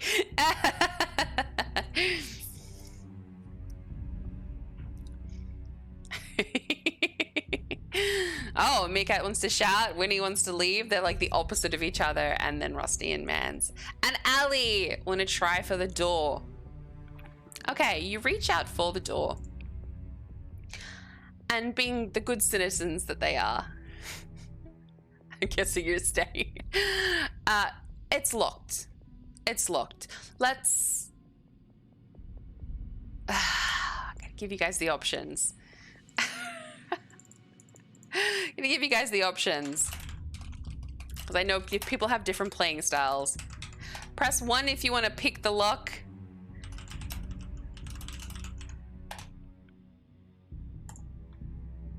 Alright. Type 1 if you want to pick the lock. Time 2 if you want to try and bash the door in. Stealth or force. People play differently. Allie says pick the lock. Rusty wants to pick the lock. Winnie wants to pick the lock. I think we're picking the lock, people. Meerkat wants to pick the lock. I think we're picking the lock. Look at you all. Consensus! We're gonna pick the lock. Who was the first person to vote on that? Allie, can I have an exclamation point D20, please, for a sleight of hand check to pick the lock? The door is locked. The door is locked. Rolled a 2. We're not... Oh, we should have got Mike to do it. Mike's a rogue. We go to pick the lock. And we fumble around aimlessly. We don't actually quite know what we're doing, but we figured there's got to be a way to get this to unlock. You kind of grab a small piece of like a metal pin out of your armor and you're trying to jiggle it around, and it's not an at one, so nothing's breaking inside of it, but you're trying to jiggle it around. Let's ask Mike to do something useful. We're gonna try to be like, hey, Mike, little guy, see, I brought you here for a reason, my guy. Look, here's your moment to shine. I don't know. I don't know what I'm doing with this lockpick, but we gotta. You wanna try? You wanna try? I noticed you've got like hanging from your backpack like a set of thieves' tools. You maybe wanna give this. You maybe wanna give this a go for us and be helpful. And Mike looks at you and he goes, Why are you breaking into this random house? Do you think this house has the person responsible for the poisoning of my people in it? Why are we breaking into a random person's house? This doesn't feel right. And Hallie's just like, yes, we are breaking into this person's house. Look, I'm an experienced adventurer. I know what I'm doing. I sense something unnatural inside of this house. And if somebody's in trouble, Mike, don't you want to help them? Isn't it our job to help people? That's why we're doing what we're doing. And then in some kind of multiverse, alternate reality, where Winnie did leave, Synn turns around and goes, well, listen, Mike, I wanted to leave. I was compelled by some kind of like unforeseen dice gods, I think, to stay. But I don't really want to be here, buddy. So Mike goes, oh, well, if they're in trouble, I definitely want to save them. All right, step aside. Mike the Mighty is here to actually help this time. And he has proficiency in sleight of hand. He has a +8 to whatever he rolls. He rolled an 8, which means we got a 16, which means we are successful at picking this. Well, Mike is successful at picking this lock. Look, aren't you glad you brought him along, Winnie? Oh, we should have rolled persuasion. Yeah, we should have rolled persuasion. Oh well, he was just so like, he is as lawful good as they come, Mike, and we are very much chaotic neutral. So as soon as he heard, we should have rolled with advantage really, but it's hard when you're telling the story at the same time. And being all the fucking NPCs. All right, so he goes over and this little halfling guy kind of wiggles around the lock and it goes click. And he opens it and he pushes it open for you and kind of steps aside. I'm doing amazing. You were very kind. Thank you. So, very carefully, we cross the threshold of this house. We find ourselves in what we looked through in the front window. There is a kitchen and everything over here to our right.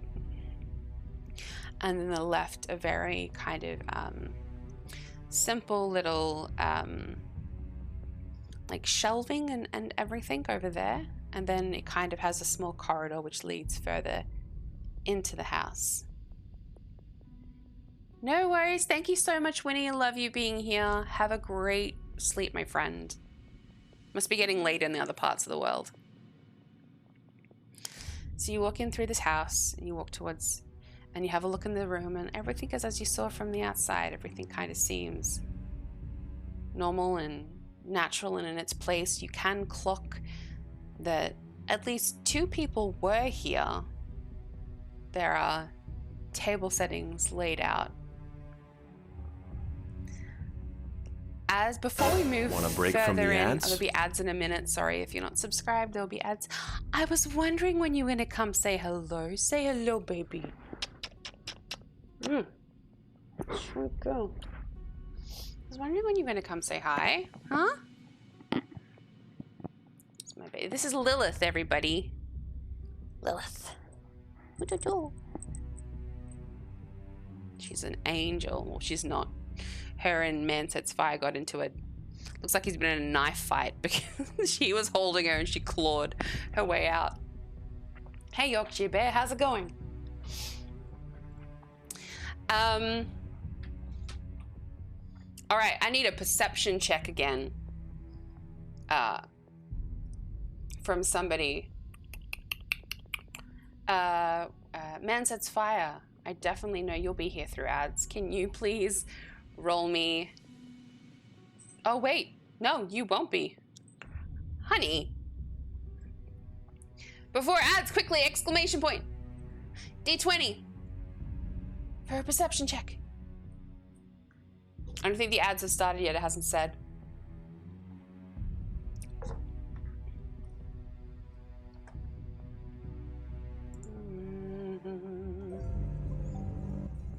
Oh, Ali, you don't have to do... Thank you so much. You don't have to do that.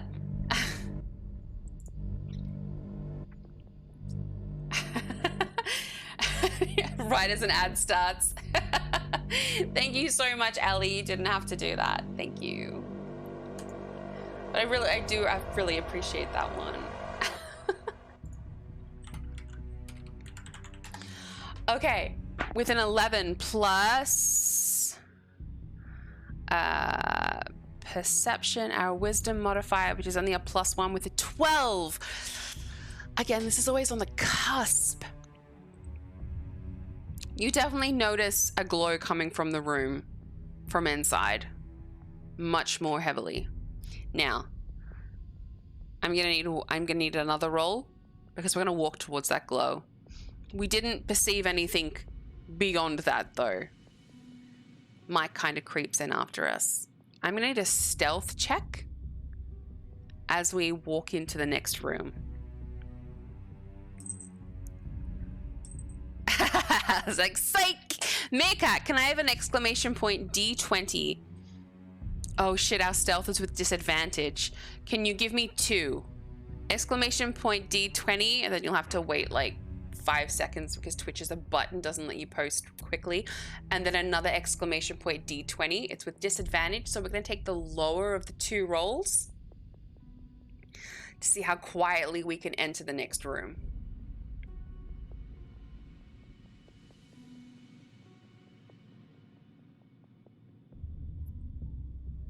12. Let's hope you don't do worse on the second throw. I thought I disabled trigger fire. Alright. Welcome to the jungle. We got fun games. Yes, please do another. So when we have disadvantage on something, we roll twice and we take the lower of the 2 rolls. If we have advantage on something, this is good because you guys get to learn bits of D&D. We roll twice and we take the higher of the 2 rolls, and lots of different things can give us disadvantage, or advantage. So because we're wearing half plate armor and we're not proficient in it, it means imagine wearing like clunky, you can kind of see in the picture there, like kind of clunky armor. It's more difficult for us to be stealthy. So we do all of our stealth checks with disadvantage. You rolled an 18, which would be amazing if you had advantage, but we don't. So it's definitely the 12. As we walk forward, the floorboards creak a little under our feet. And we pause and just stop and wait to hear a noise in response. Nothing shifts, nothing moves. We go shh to Mike behind us, and we creep further in. As you turn the corner, you see a final form that you were ever yet to see in Thornhaven.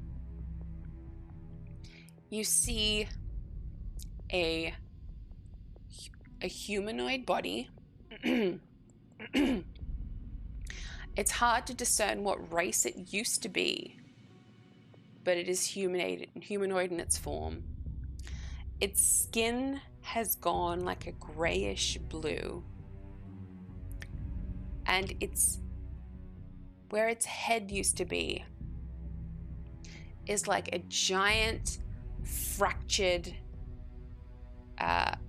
blue crystal piece of glass. If you have seen like the cordyceps in The Last of Us, and you know how they're kind of like fungi looking, and that's that kind of protruding mutation on a face, imagine that but made of blue crystal glass.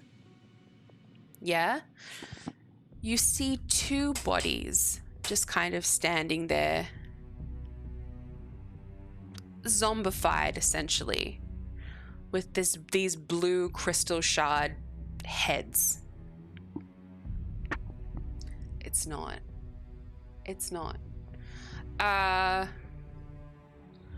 Ali, roll me a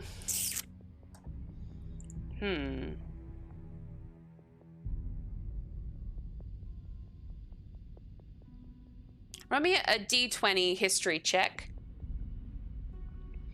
and I'll just draw some connections if it's good enough. Rolled an 11. Oh, I've got a plus. Shit. We're proficient in history at a +6. That's actually a 17 in history. This is just to recall stuff from our journey so far that's put together. So when we were in Thornhaven and we were going to the chapel and we went to the prison and we were investigating all the different members of Thornhaven that we saw them in their various forms. So we saw people freshly infected with the illness. Hey, Gee, thank you for the resub, my friend. 15 months. How you doing? How you doing? Hi, welcome in.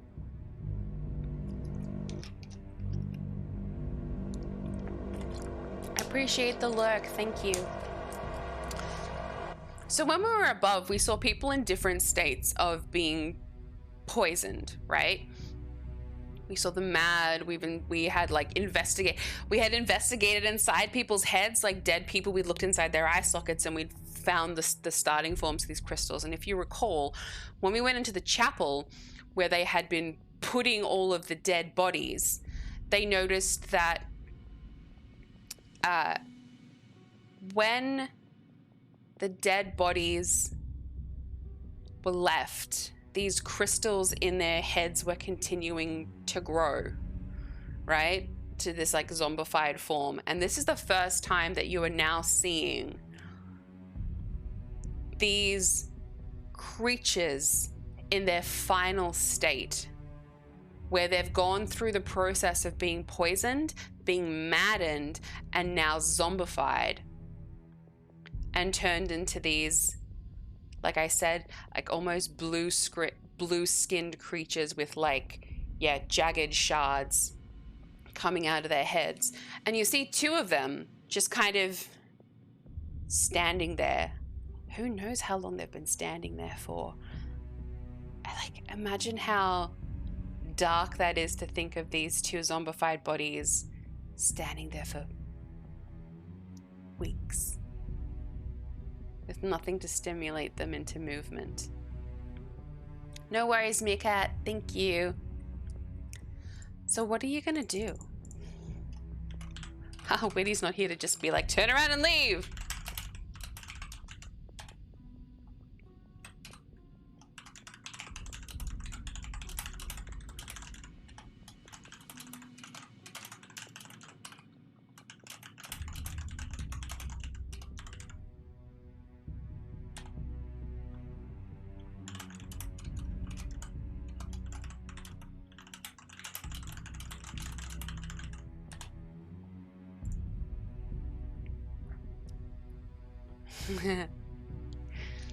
That is an option.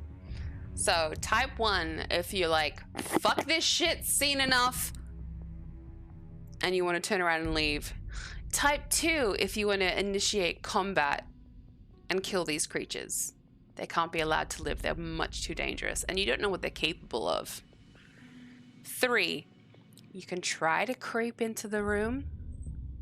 You can try to creep into the room and investigate them. Remember, you have disadvantage on stealth. Or 4, lock the doors, lock the windows, burn the house down. These are probably the people that used to live here. Who knows how long they've been poisoned for? They can't be allowed to live. We're gonna fucking burn the house down.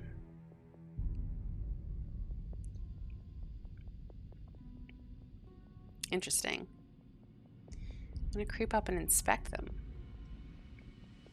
I'm going to, if we go with inspect, I'm going to ask chat who voted for 3 what it is you're looking for, because that's something that I would ask in a D&D campaign. It's harder in these interactive D&D sessions, but usually when people say they want to investigate, before they roll, I ask, what are you wanting to look for?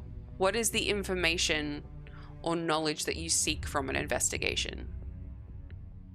Perception is usually, I will give you something. Like if you had rolled high on your perception check before, I would have probably given you a noise coming from the room to signify something moving within. But because you only got a 12, you didn't perceive anything.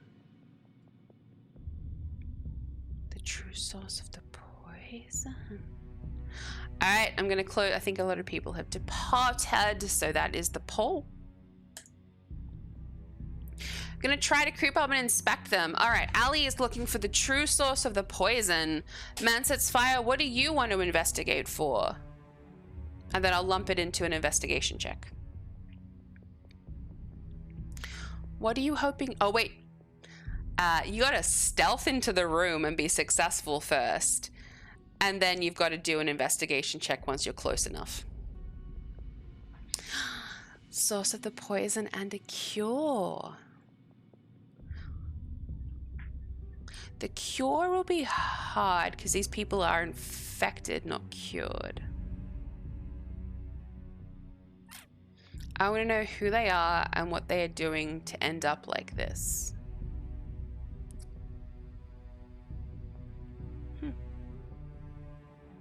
Okay. Okay. All right. Manset's Fire, because you went first with the 3. I need you to roll me 2 d20s for stealth to get into the room. They could have ingredients for a cure. So 2 exclamation point d20s to stealth into the room. We're going to take the lower of the 2. If you can successfully creep all the way up to them without disturbing them. Oh god, it's not going to get what. I mean, roll again. You could get a nat 1.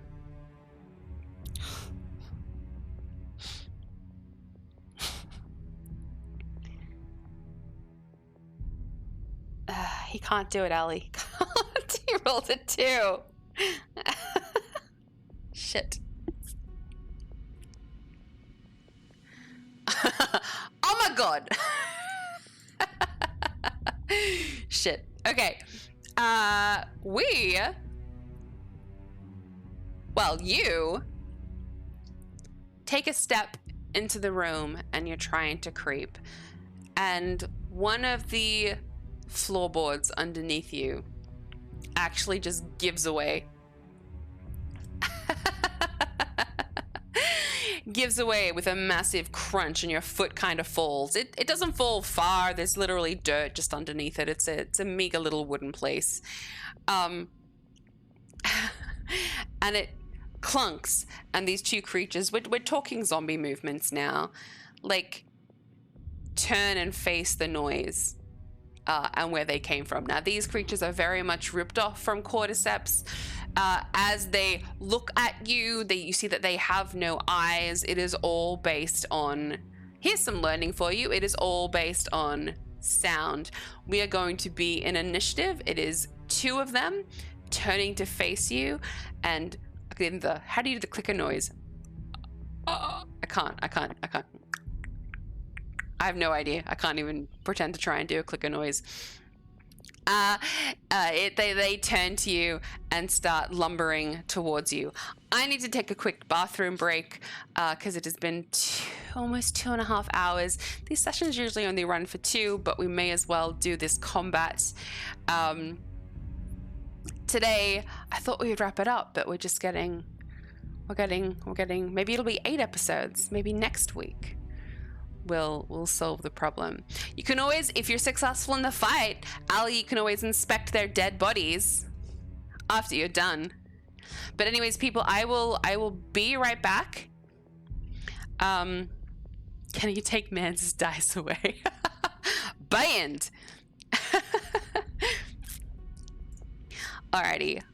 I need to go to the bathroom. I will be right back. Oh my gosh, why did I not give myself a be right back screen? Oh, I think I do. Alright, everyone. I will be right back, though.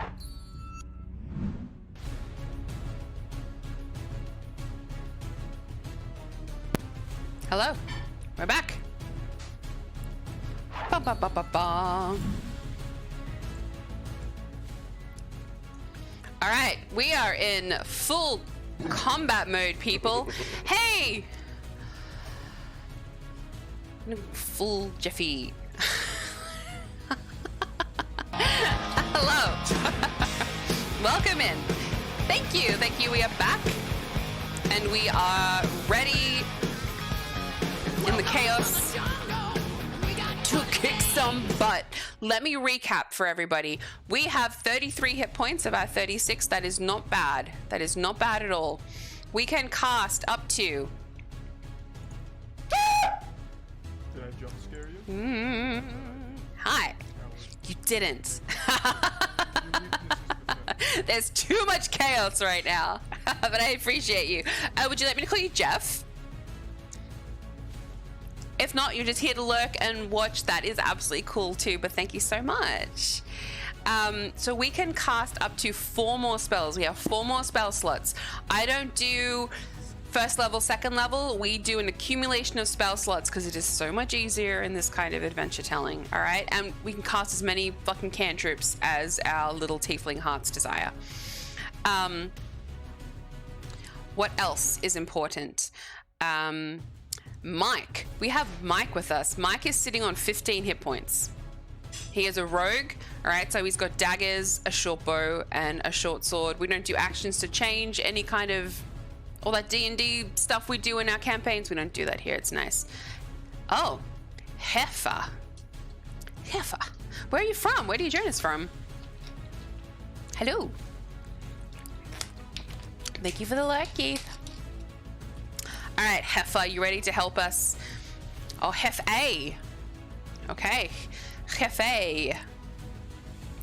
Are you ready to help us kick some ice zombie butt?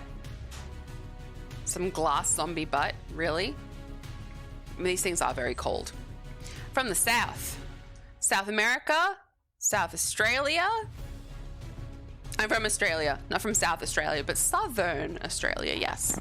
The very bottom. Okay. 2... I'm just gonna call them like ice zombies because it's kind of what they look like. Northern America. Nice, nice, nice.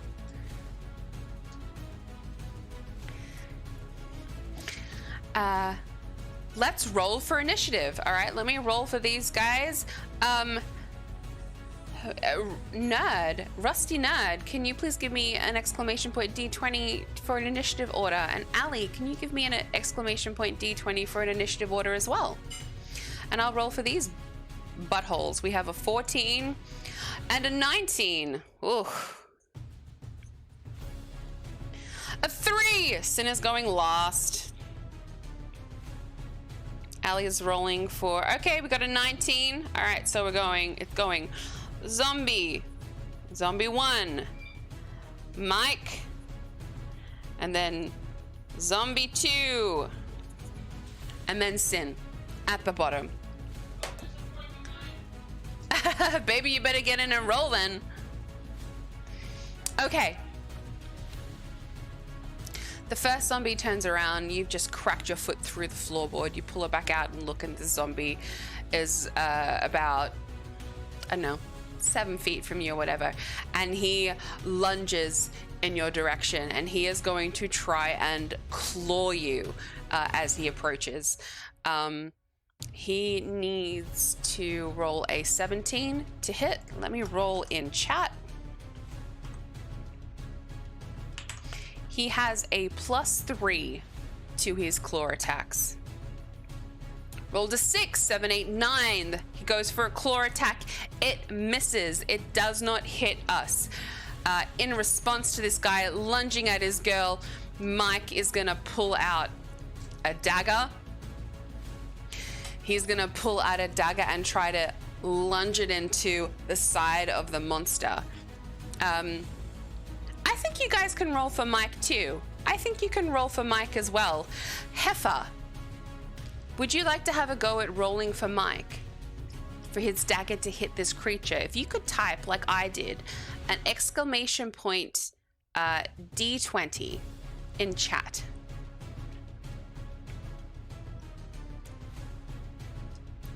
It's an exclamation point and then there we go. Rolled a 3. Oh shit, he has a +6. That's a 9.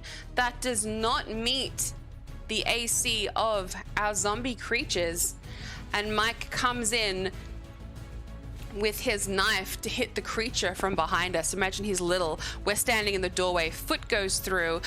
Zombie lunges at us to claw us. It misses. Mike squeezes through and goes to maneuver around Synn's body and stab his dagger into this creature to kind of get into the room. So I'd say he's using 10 feet of movement to kind of squeeze all the way around and come across and hit this creature. No bingo. Oh, thank you, Jefe, for the sub. Thank you, my friend. Welcome officially into the community. I hope you like it here. We do Dungeons and Dragons, and we do horror. And we listen to metal. And if you're into any of those things, like I hope you are, welcome, welcome, welcome. Thank you. And fuck those ads. Fuck those ads. What Mike doesn't expect as his dagger goes to hit this creature is that its skin has turned quite hard as well, like it's almost got a protective layer of this glass upon it, and it goes ka-chink and it makes an indentation, but it doesn't pierce the skin, and his dagger just slides off to the end. Love it, Jefe, love it. And that's Mike's turn. The second zombie is also going to come in for a lunge, but he's going to lunge at Mike this time.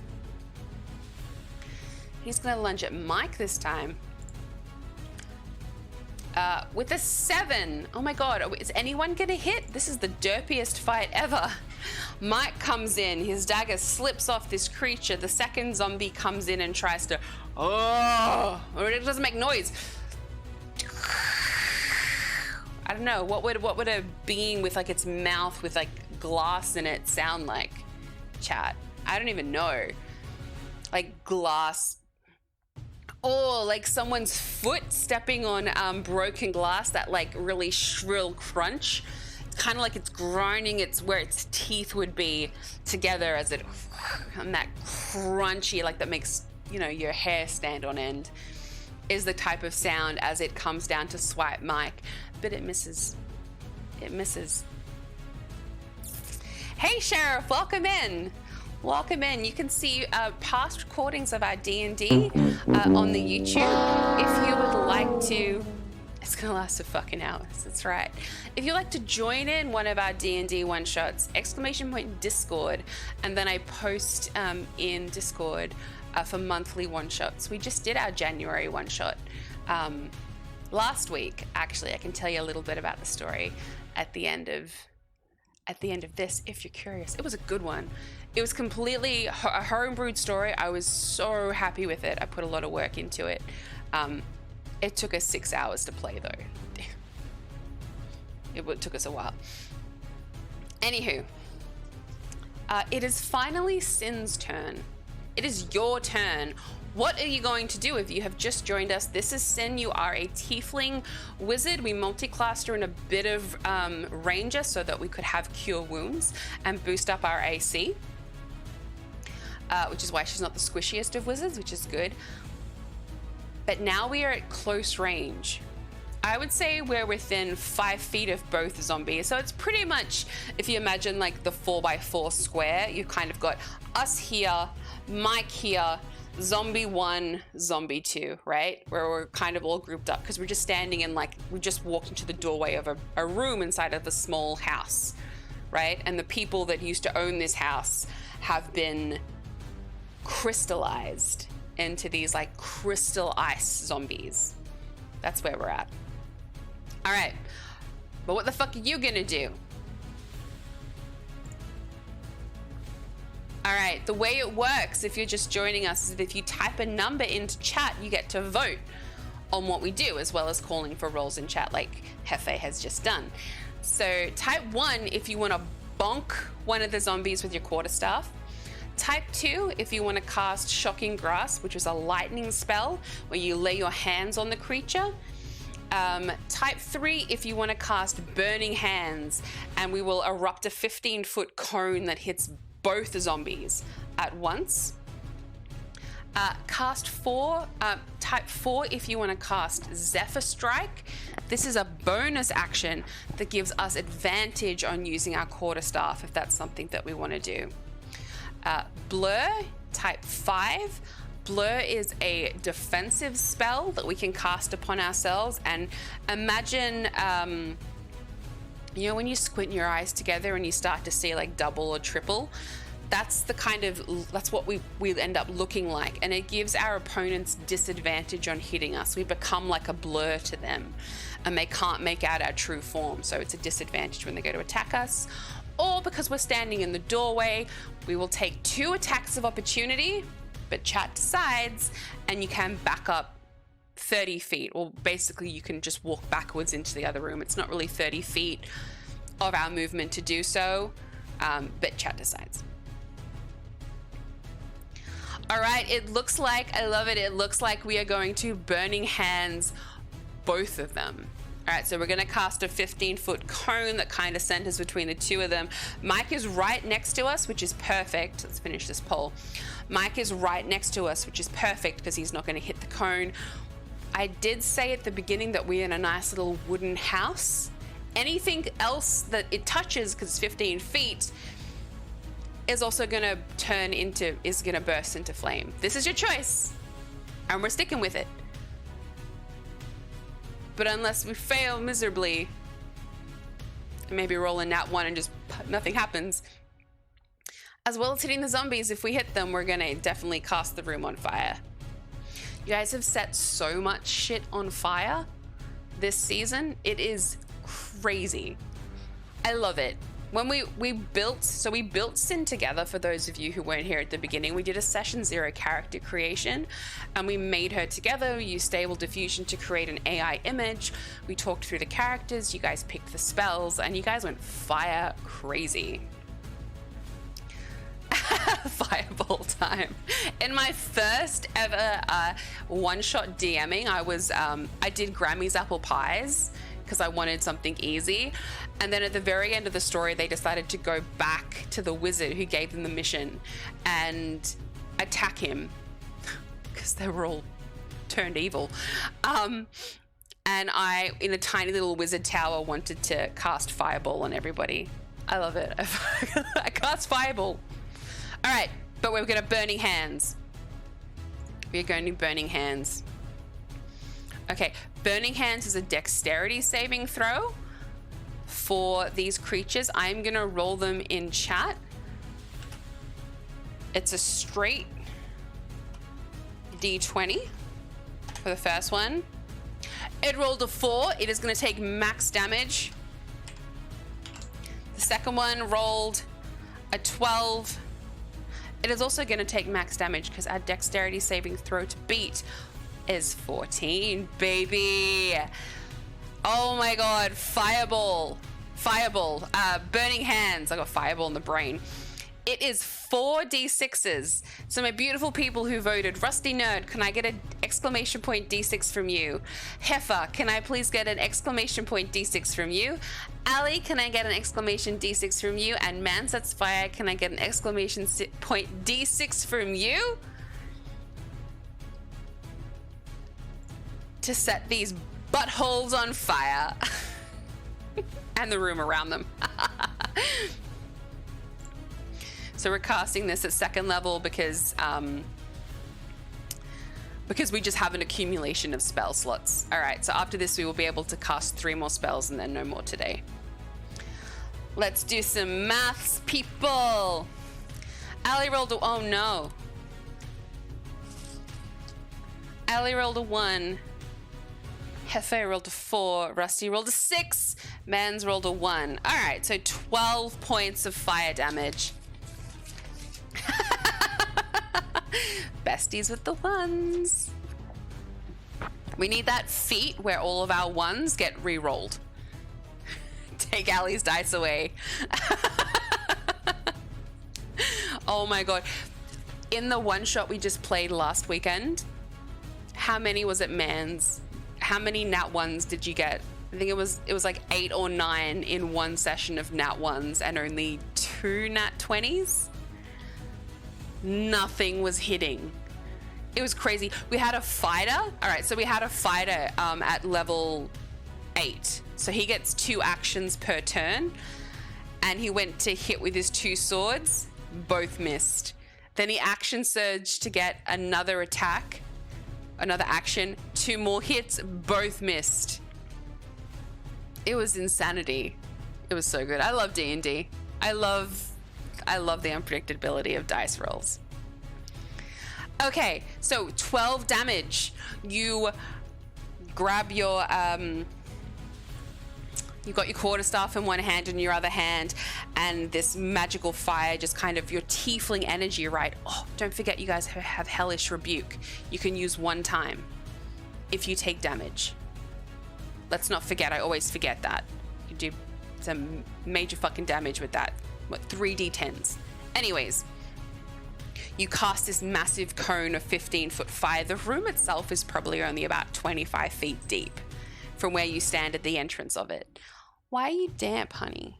Sorry, my cat's here. Why are you damp? Say hello. Hello, people. Happy D&D. Okay, so you do this cone of fire, you burn them. There's wooden furniture. Let's say they were in a bedroom. There's a nightstand as well. It catches the end of the bed and the sheets and starts burning. The wooden desk beside it kind of catches on fire and it's slowly crackling. This fire is going to, with every round, get bigger and bigger to the point where it's going to start doing damage if we still stay in this room. Okay, amazing. That is Synn's turn. Let's go. Top of the order, back to our first zombie who is right in front of you. It is going to do something strange. Yeah, hold on. Let me just get their HP.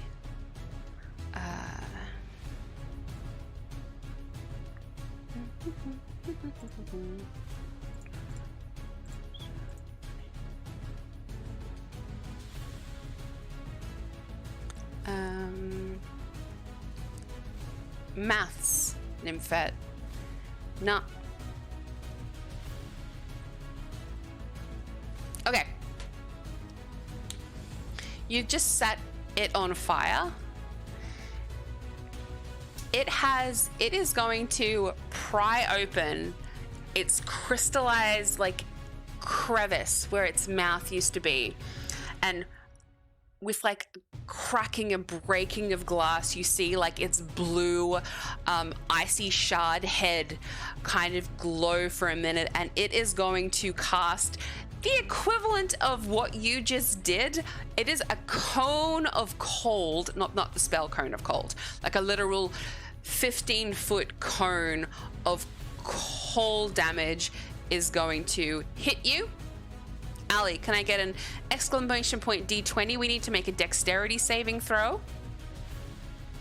For Synn. Rusty, can I have an exclamation point D20 for you? For Mike, he also has to do a dexterity saving throw to not take the cold damage that this zombie is going to unleash upon the both of us in return. So you've literally gone with burning hands. It's gonna like reel up and then come back at you with cold, which I think would look pretty cool in a fight. Allie has rolled an 11.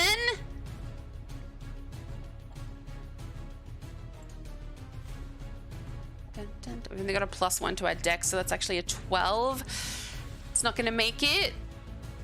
And rolled a 5. Yeah, they're not gonna be both taking max damage. All right.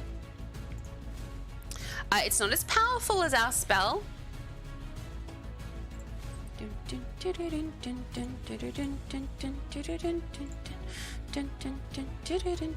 I'll roll them in chat. It is 2d6s, but you know we got to do it differently. Exclamation point D6 Exclamation point D6. Oh, we're gonna take 9 points of cold damage. So we got our HP here. I'm not going O for us, I'm going O for Mike, who's also taking it.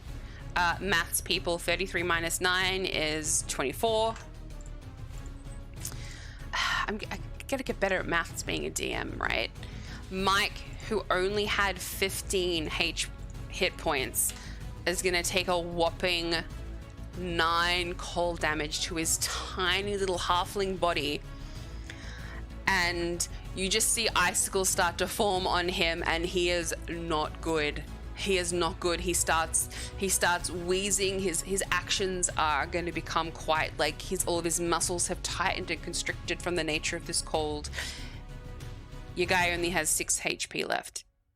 We just healed him up. I know. He's going back down.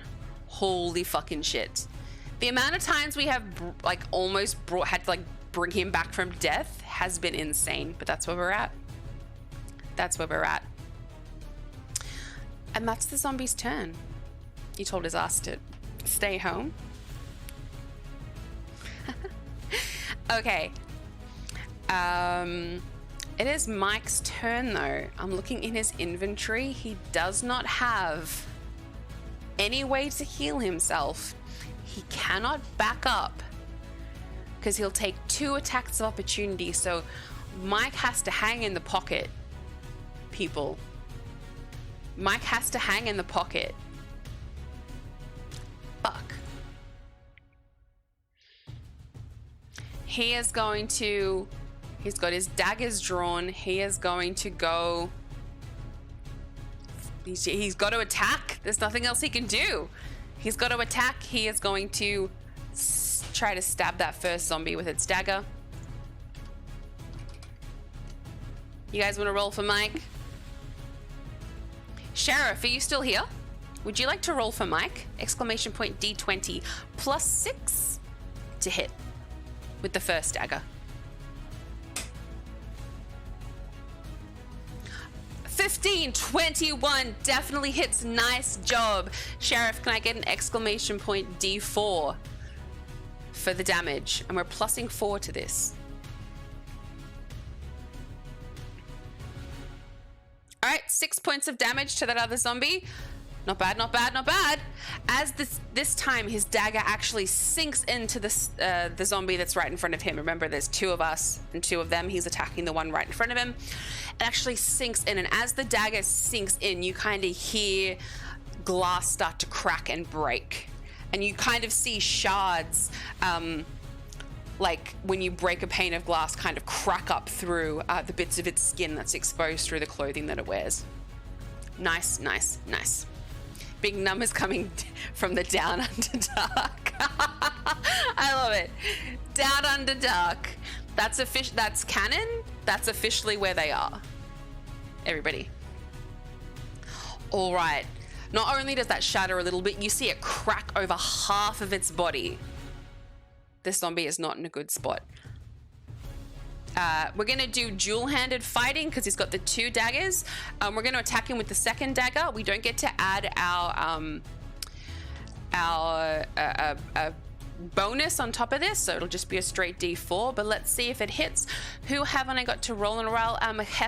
Heifer, are you still here? Would you like to roll me a D20 for the second dagger? You could finish, I'm telling you, you could finish this first zombie right now. No, with a nat 1, you're not gonna though. Oh no, okay guys, we got to roll on the fumble table. We got to roll on the fumble table. You know how it goes. Heifer, can I please have another D20? Depending on what gets rolled, the table will dictate what the outcome of our nat 1 is, because then it just removes any kind of like a 6 with a 6. Wild Swing It says you overextend yourself going for the kill. Your opponent gains advantage on their next attack roll. And then next. Okay, the first one hits, and Mike is tired and cold and not too far from death himself, like one more blow away it could be. And so with all of his might, he wrenches for the second dagger, thinking, I can finally do it. And it misses completely. And it is that zombie's turn now to react. Oh, sheesh. Nat one's fun. I'm sorry, as a DM, Nat one's can be so fun. And I love this fumble table. I just found it. I'm going to use it in my campaign that's about to start in February. And yeah, it's cool. It's cool. I always default to either them hurting somebody else or something breaking. But this way, there's so many different options. It's so cool. Not for you guys, though. This zombie has advantage on its attack roll. So it goes zombie 1, Mike, zombie 2, which is the one that's looking very shattered standing in front of Mike that did not appreciate that dagger being plunged into it. And it is going to come back and claw at Mike. You guys.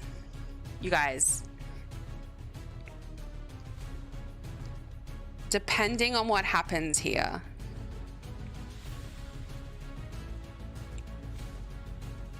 there is a very real chance that Mike could end up in death saving throws. Anywho, let me roll to hit. All right, Mike has an AC of 15. So this roll needs to be, I've got a +3. So it needs to be 11 or lower. This needs to be an 11 or lower. It's with advantage, so I'm going to roll twice. This is why we brought Mike. Mike the meat shield. 17. He doesn't have uncanny dodge yet, baby. He's low level.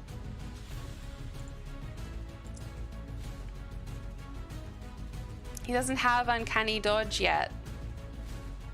He's only level 2. Level 2 rogue.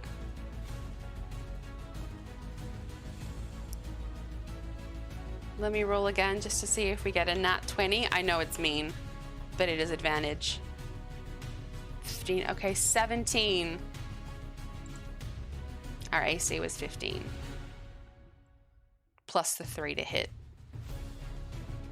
All right, I'll roll this in chat. There is going to, because we're making contact, and these creatures are like ice and crystal. Slashing damage plus cold damage. So we've got 1d4. Slashing damage plus 1.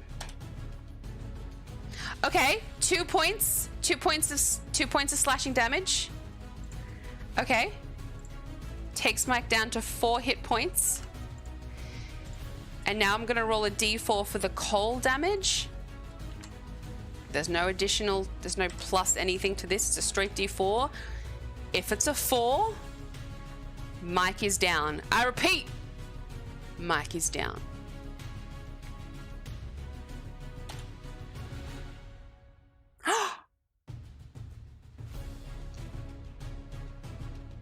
Mike is down.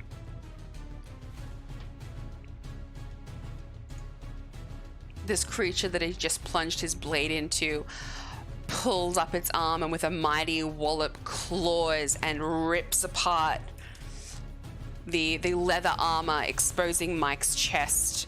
Its claws sinking deep into his flesh as it rips his flesh apart. Blood begins to pour from his chest, and Mike is down. Mike is down. Not Mike, I was just getting to know that guy. Mike is the Lightfoot halfling rogue that has been accompanying us on parts of this journey. Some people don't like him in chat and they've been trying to get rid of him, and one time successfully did. But then he came back because he's a spry little guy. He's also young. And we rescued him from some ogres at the very beginning of the story. Yeah, Man's not a Big Mike fan. Who's gonna help us break into houses now? All of you too, Geeth. Thank you, buddy. Thank you. Geeth's gonna be one of the players in the campaign in Feb that we're starting. He's playing a Dragonborn fighter. It's gonna be good. Okay, Mike is down. It is your turn, chat. It is Synn's turn. What are you gonna do? I've had this here the whole time. I need to add some options, yeah?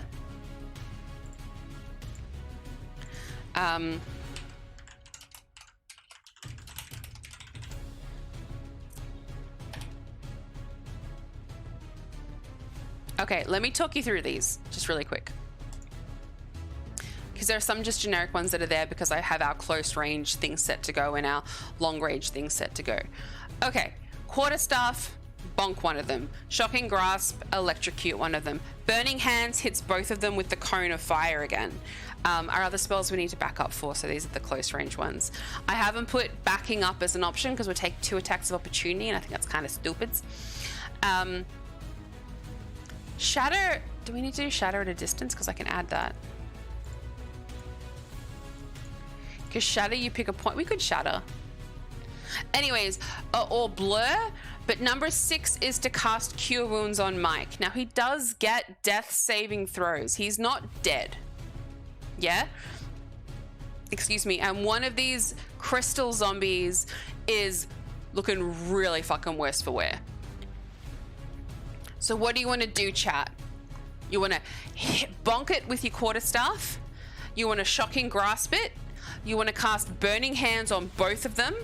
You want to blur yourself. I'm sorry, I didn't make shatter an option. I'll make that an option next time. Which is defensive on you. Or do you want to cure Mike? Type 1, 2, 3, 4, or 5 in chat. I know there's a lot of options.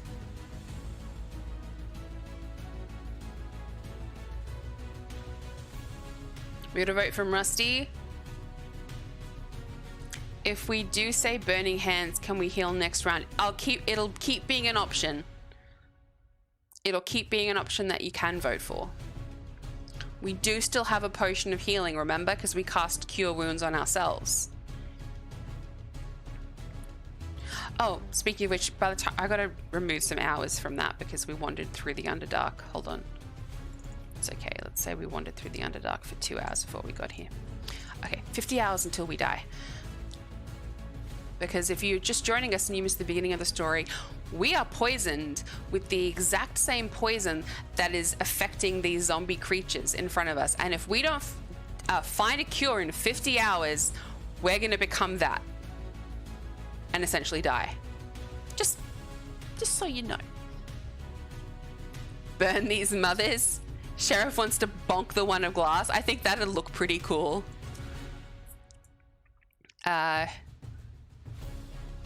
Geeth wants to help Mike, but it looks like we're gonna burning hands again. Okay, that's another dexterity saving throw.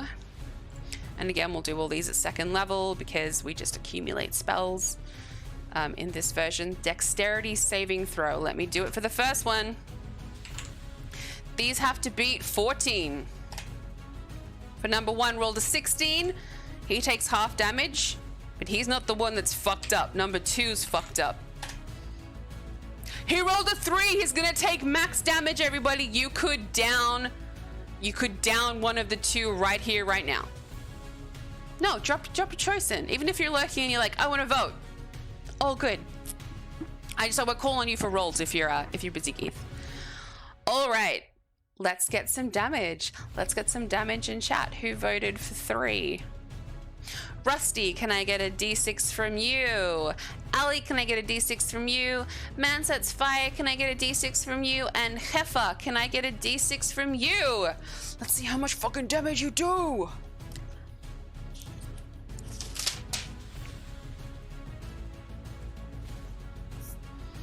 Alrighty, we got a 2 plus a 5 plus a 6 plus a 3. Who's good at maths? 16?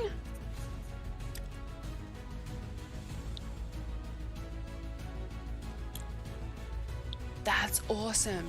No, not from you, Geeth.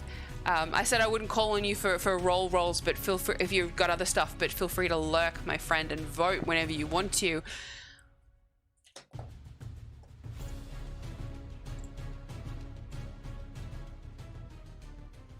Would anybody in chat like to describe how seeing your little friend... No, it's a lot of damage.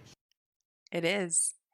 Seeing your little friend unconscious, gaping wounds across his chest from a claw matted with blood on his tiny little halfling body, you summon a burning rage within you, almost like the hellfires of your like tiefling origins flare within you as you see him dead. And whether in your head canon, because this is you, whether in your head canon it's because you feel protective of Mike, whether in your head canon you feel rage at the fact that someone was powerful enough to do this on your watch, or whether you're like, this fucking little asshole, I have saved his life so many times and he keeps going down, and that rage fuels you. Does someone like to type in chat what it looks like as you unleash this second cone of fire into this room, igniting everything within it, including both crystal zombies? Which, if no one wants to type I love it when people type descriptions in chat of what they like the killing blows to look like. In my mind, you unleash this fire into the room. I mean, this is a great fire, and both, like when glass gets really, really hot, they just shatter. It just shatters into like the tiniest little crystals, and poof.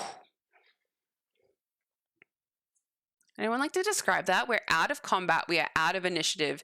You have fucked up these crystal zombies with two cones of fire. Well done. Mike did go down, though. Mike the meat shield went down. Oh, my goodness.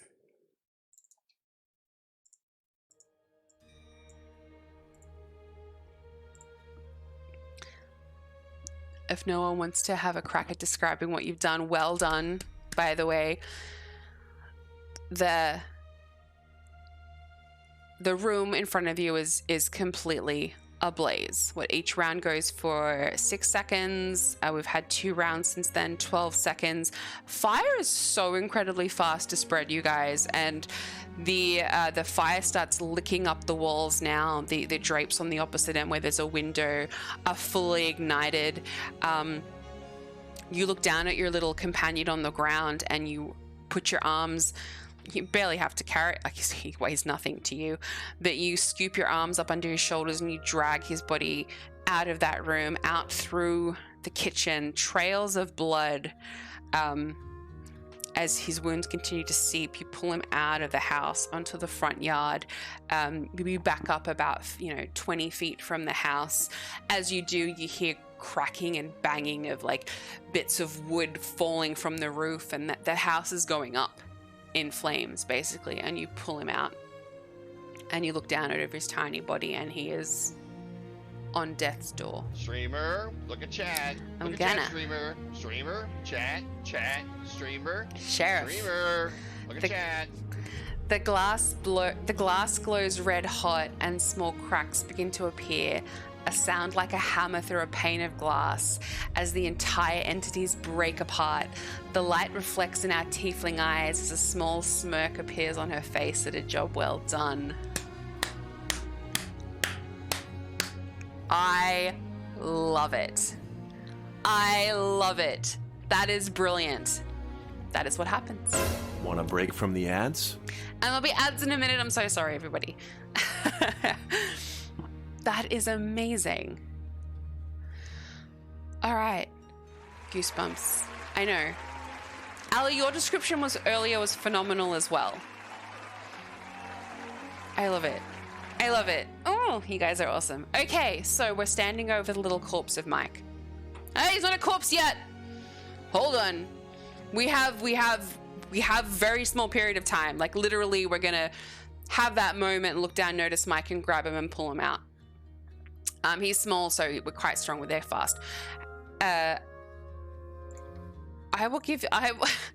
gonna give you some options.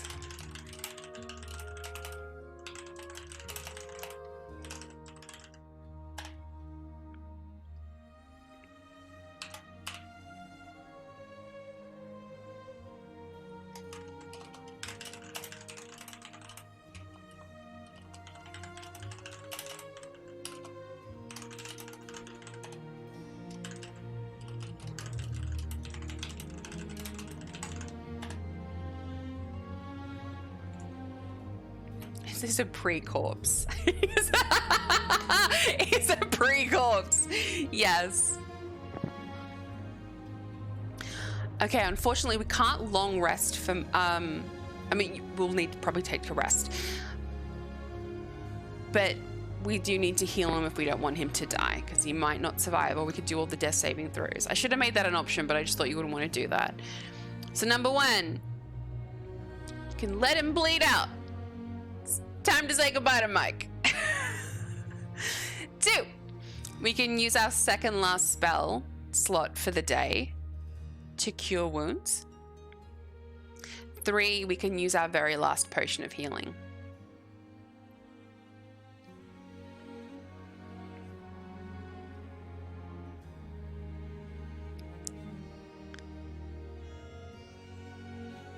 Okay. We're going to use our second last spell to cure wounds. So we put our hands over his tiny tiefling chest. They're huge on him because he is so small, as well as being young on top of being a halfling. He's very small. And a beautiful white glow kind of erupts from the tip of each of our fingers, and we push the arcane energy down through into his chest, and we feel a small tingle and a small burning as we emit this healing power into his chest, and we see all of his wounds underneath us start to close and heal. 4. Here's the Ali, could you like to roll a d8 please for me? Exclamation point d8. Whatever this number is plus 1, we will heal him for our second last spell of cure wounds. A 1. Great. So Mike pops up with 2 hit points, but he's not dead.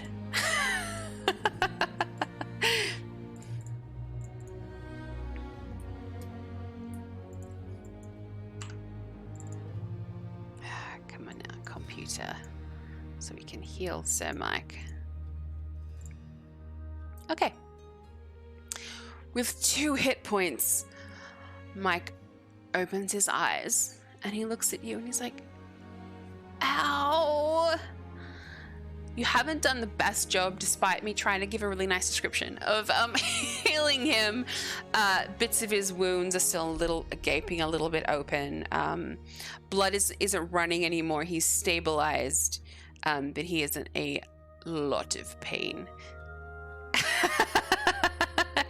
Did we confiscate those dice? Yeah. I thought we did too. Amazing. So Mike is stabilized. I am going to make a call. No voting on this one. You're taking your asses for a long rest. You have taken your asses for a long rest. You move away from this smoldering, burning building.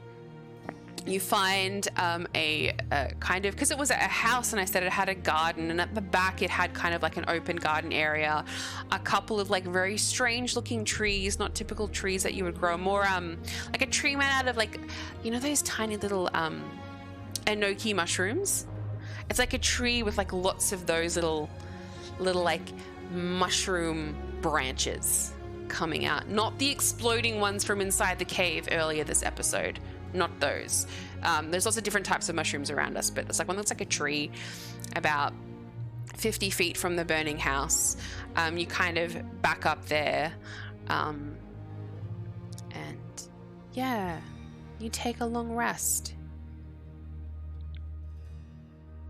Man's has set his on fire. Because we need to heal up. Mike needs to heal up. We only have one spell slot back. We need all of our spell slots back. So let's do a long rest. Here, just because I've got D&D Beyond with the character sheets here. So I can quickly give us all long rests. We get all of our HP back. This is 36 for 36. Oops. But we lose 8 hours.